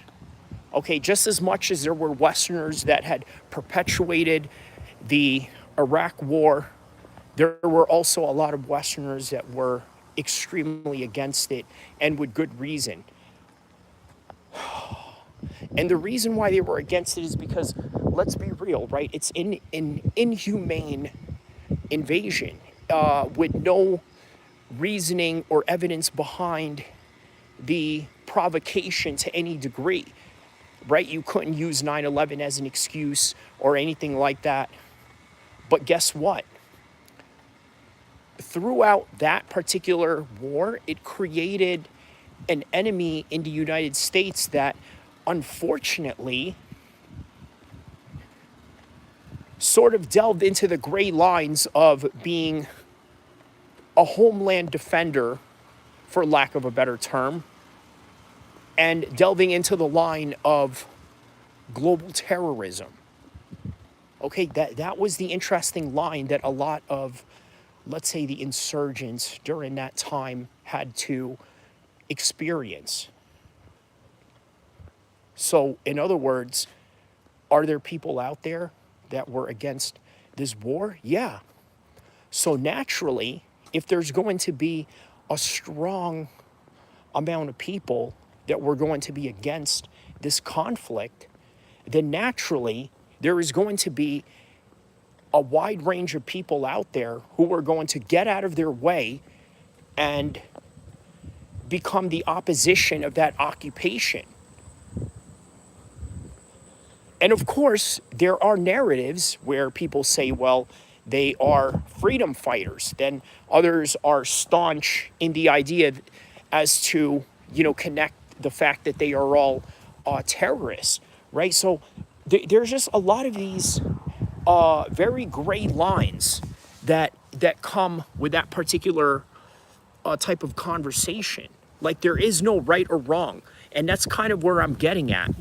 That is sort of the beauty of the storylines that come with mixed martial arts, is that there really is no good guy or bad guy with anything. And you know what's a great example of where there is no such thing as good guy and bad guy in mixed martial arts is Dricus and Adesanya. That is a great example. Who can you really say is the good guy and bad guy between those two guys? Could you honestly look at yourself and say, okay, you know what, one guy is worse than the other? The truth is you can't. It's damn near impossible to say that, you know what, this side is worse than the other. Because if you do, then objectively speaking, you are only giving a biased take on the matter due to your inherent biasness, whatever that reason may be, right? So in other words, if you're saying that Dricus was absolutely in the right to do what he did and say the things that he said, and also if you are on the opposite side of that as to say that Izzy had the right to do everything that he said and did, including drop the N-bomb on somebody that really has no business taking the N-bomb, even with the regional proximity that he has in a land that had, I guess, contributed human numbers to slavery to a certain extent, right? So there's no right or wrong in this world. There is only your side. But more importantly, with those sides, it is only God that can judge you. You know what I'm saying? It's only God that can judge whose side is wrong or right. Everybody else is just guessing, and everybody else is just spewing their own narrative. So sorry if I'm, dark. Right now, I'm just walking around my neighborhood, sort of doing a bonus stream with you guys. Obviously, if it's dark right now, then we'll just leave it at that and make it as an audio. But either way, I just wanted to drop this content after we had gone on and covered Bellator San Diego, Usman versus Alexander, and also UFC Fight Night in the Apex with Sean Brady and Gilbert Burns. So we talked earlier about the Apex, right? Is it worth having a show in the Apex? Is it worth it? The answer is yes, because it works out for the UFC and their bottom line costs, because they have to put out certain amounts of content every week, and it's kind of a low budget. You know what it is? Here's the best way to describe it. I'm going to cook on this one, right, with the Apex. The Apex reminds me of a weekly and daily content creator podcast, which is literally what I am in this particular channel, right? And let me explain. Let me cook on this one.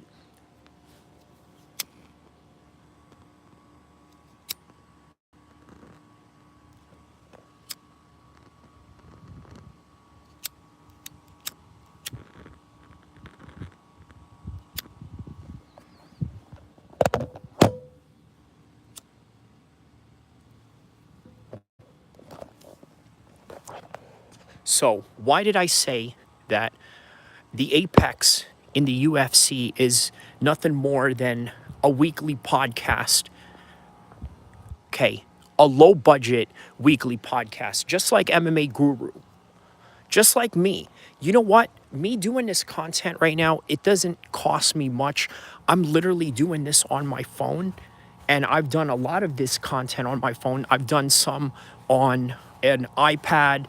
Obviously, I've done some on a software streaming type of service like StreamYard and all of that.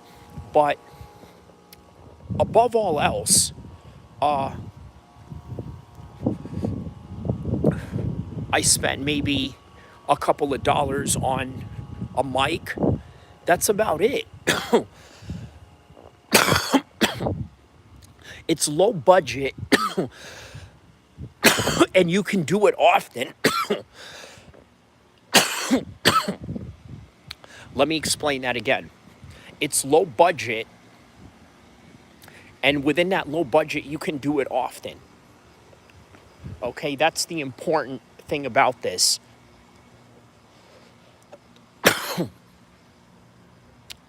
The Apex is exactly that. It is low budget, and they can put on fights for as much as they need. Now, are there special fights that, let's say, they put on? Like, for example, when Conor fought not Jose Aldo. It was supposed to be Jose Aldo, but got replaced with Chad Mendes at a short notice.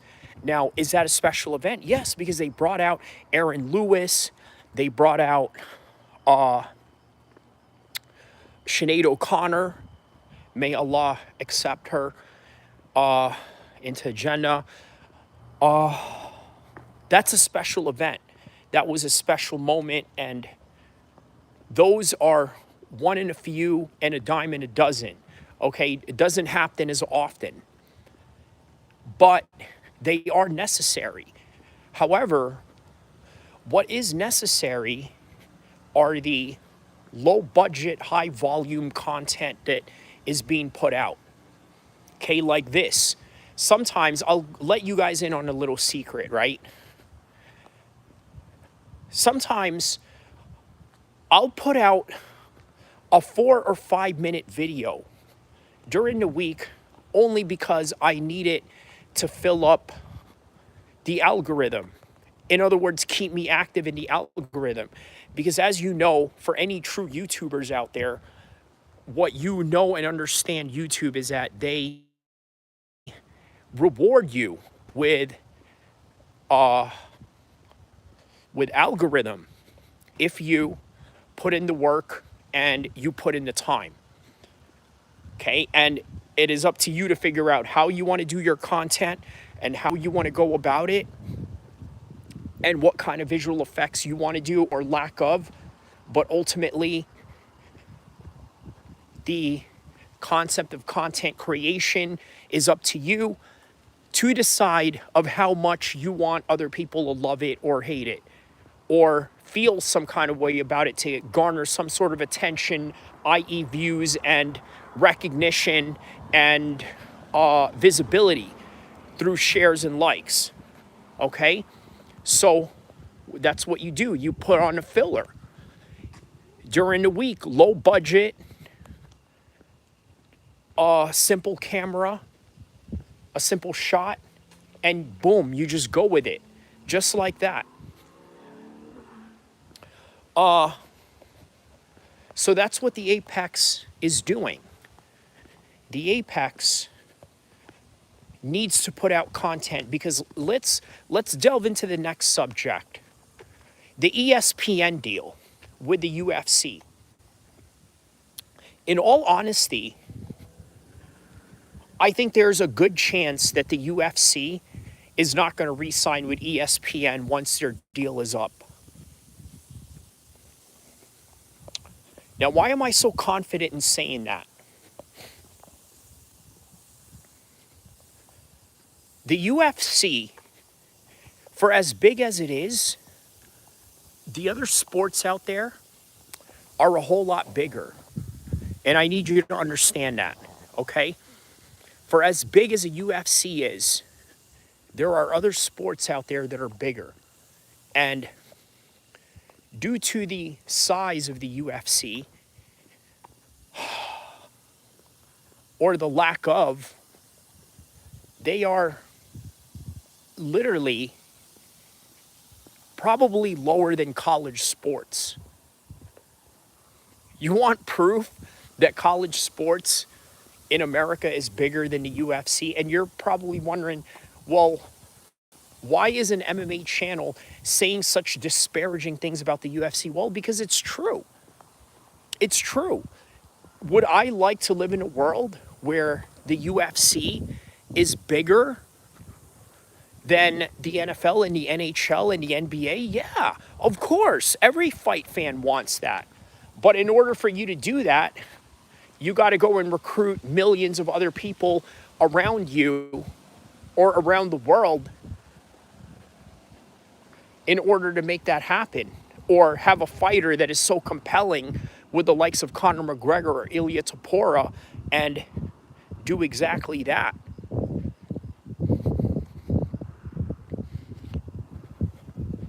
So,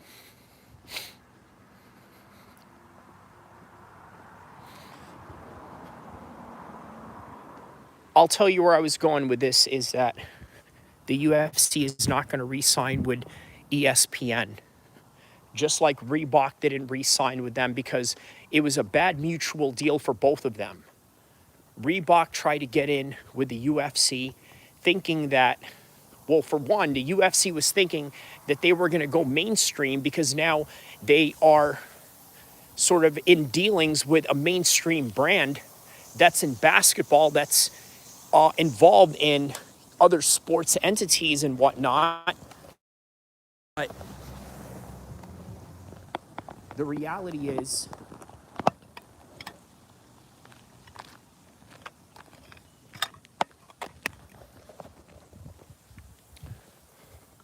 there we go, sorry. What I was saying was the reality is that the UFC and MMA is a lot smaller than what people would like to believe. And the only people that truly believe otherwise are people that just don't understand the depth of other sports. Now, you look at college sports. Why was I saying earlier that it's bigger than the UFC? Think of it like this, right? In college sports, they can fill up stadiums of 100,000 people plus, okay? You cannot do that in MMA unless there is a big event. They can do that every week. They do that every week, my guy. So you put that in perspective. So this is just more proof, as I'm telling you, of why the UFC is not going to re-sign with ESPN because it doesn't want to re-sign with them. The Reebok thought that they were this big commodity to sports, and they were wrong. The UFC thought that by bringing Reebok in, that somehow it would legitimize them. Maybe maybe they had the better residual effects of the relationship out of the two. I think that's safe to say. But still, the fact remains is that it's just not a popular mainstream sport. But what it is that it is a compelling content that is perfect for who and what? Netflix. And I think I just created a new idea of my next video that I'm going to make, which is the UFC is perfect for Netflix. And I'll give you a little preview right now. I might just say the same thing over and over again. I may drop different dimes and jewels behind it. But here it goes, right? ESPN, even though it was made to legitimize the UFC as a mainstream sport, it's not a perfect partner for it. And I think the perfect partner for the UFC is Netflix. And here's why. Because Netflix has the type of content that is perfect for the format of the UFC. In other words, the UFC has a problem with illegal streaming. That is why you have Turkey El-Sheikh right now proposing that he would lower the pay-per-view prices down to $20 in order to make it affordable for the average fan to consume, which, by the way, is a great idea. Very good idea. The problem with this idea is that is it long-term beneficial for the promotions to make money out of it? And that remains to be seen. But unfortunately, just looking at the projection and the numbers moving forward, it doesn't seem that way. But you're also dealing with an oligarch that has an unlimited amount of funds.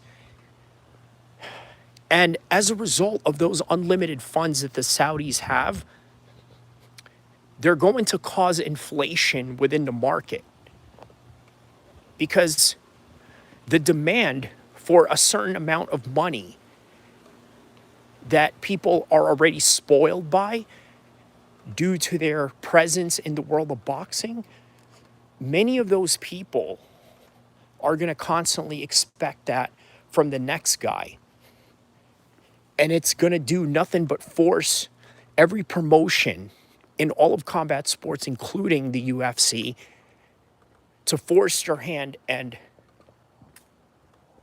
have to make a deal with the Saudis in order to survive. That's sort of the play that I'm noticing. Now, you let me know if you are witnessing or seeing the same play going on, because they are trying to create it. I'm not saying that that's what they are purposely trying to do. I'm telling you that that is literally what is happening, right? Look, we live in a world where the guy with the most money is the guy that is going to have the most influence.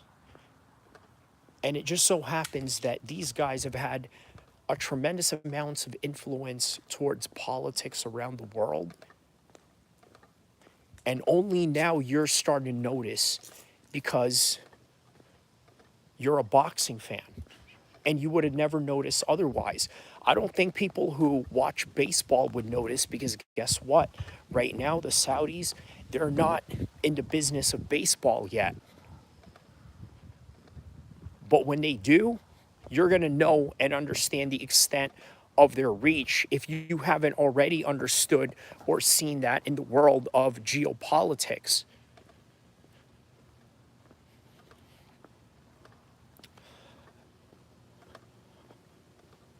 Yeah, man. So this is one of the things that I really wanted to offer with this bonus live stream, was to talk about some real in-depth stuff, random things, and just mindstorm new ideas for new videos coming up. And I have one. How about this? UFC and Netflix, why it's a better deal than ESPN. Now, a lot of people, including myself, there's a part of my mind that's giving it a little bit of a pushback. And the reason being is because it is just the status quo fallacy that we have in our minds as to say that, hey, you know what? ESPN and UFC are synonymous with each other, and even more so exclusive to each other. But the reality is that Netflix is a whole lot more suitable for their endeavors, because Netflix is an on-demand type of content. They don't really emphasize a lot on live, although they did the live with the Tom Brady roast session, from what I believe. Right now, correct me if I'm wrong. I don't know if there's any truth to that, but I don't know if that was live, but I believe they were delving into live. But it's not a specialty that they do. Now, it can be. It can be a different avenue they can delve into. It's kind of like this. There's a lot of YouTubers out there that don't do any lives. They just do videos, right? Then there's some that do lives but never do videos, or some just do lives, and then whatever videos they have, they cut it off as a clip from the live and make it as a video. Well, Netflix only has nothing but videos. Now they're getting into the live section. The UFC can help them in that department.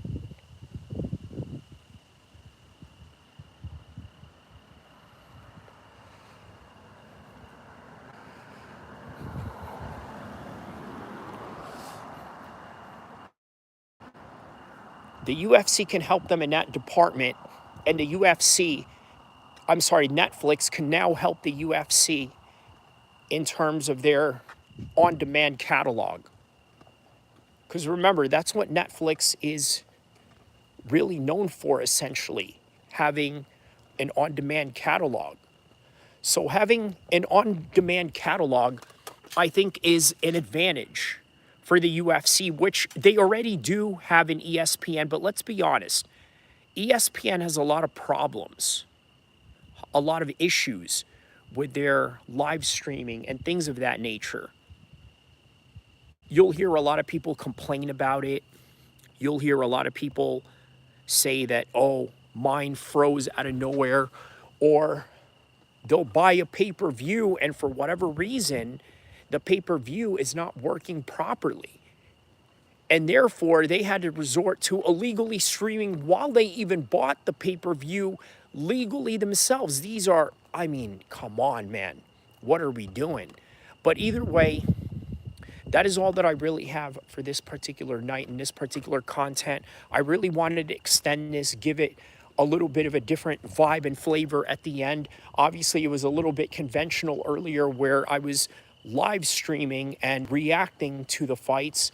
And now we're, after the fact, just walking around in my suburban neighborhood out here in Sacramento. And I figured I'd drop some extra gems as a bonus episode of some sort, right?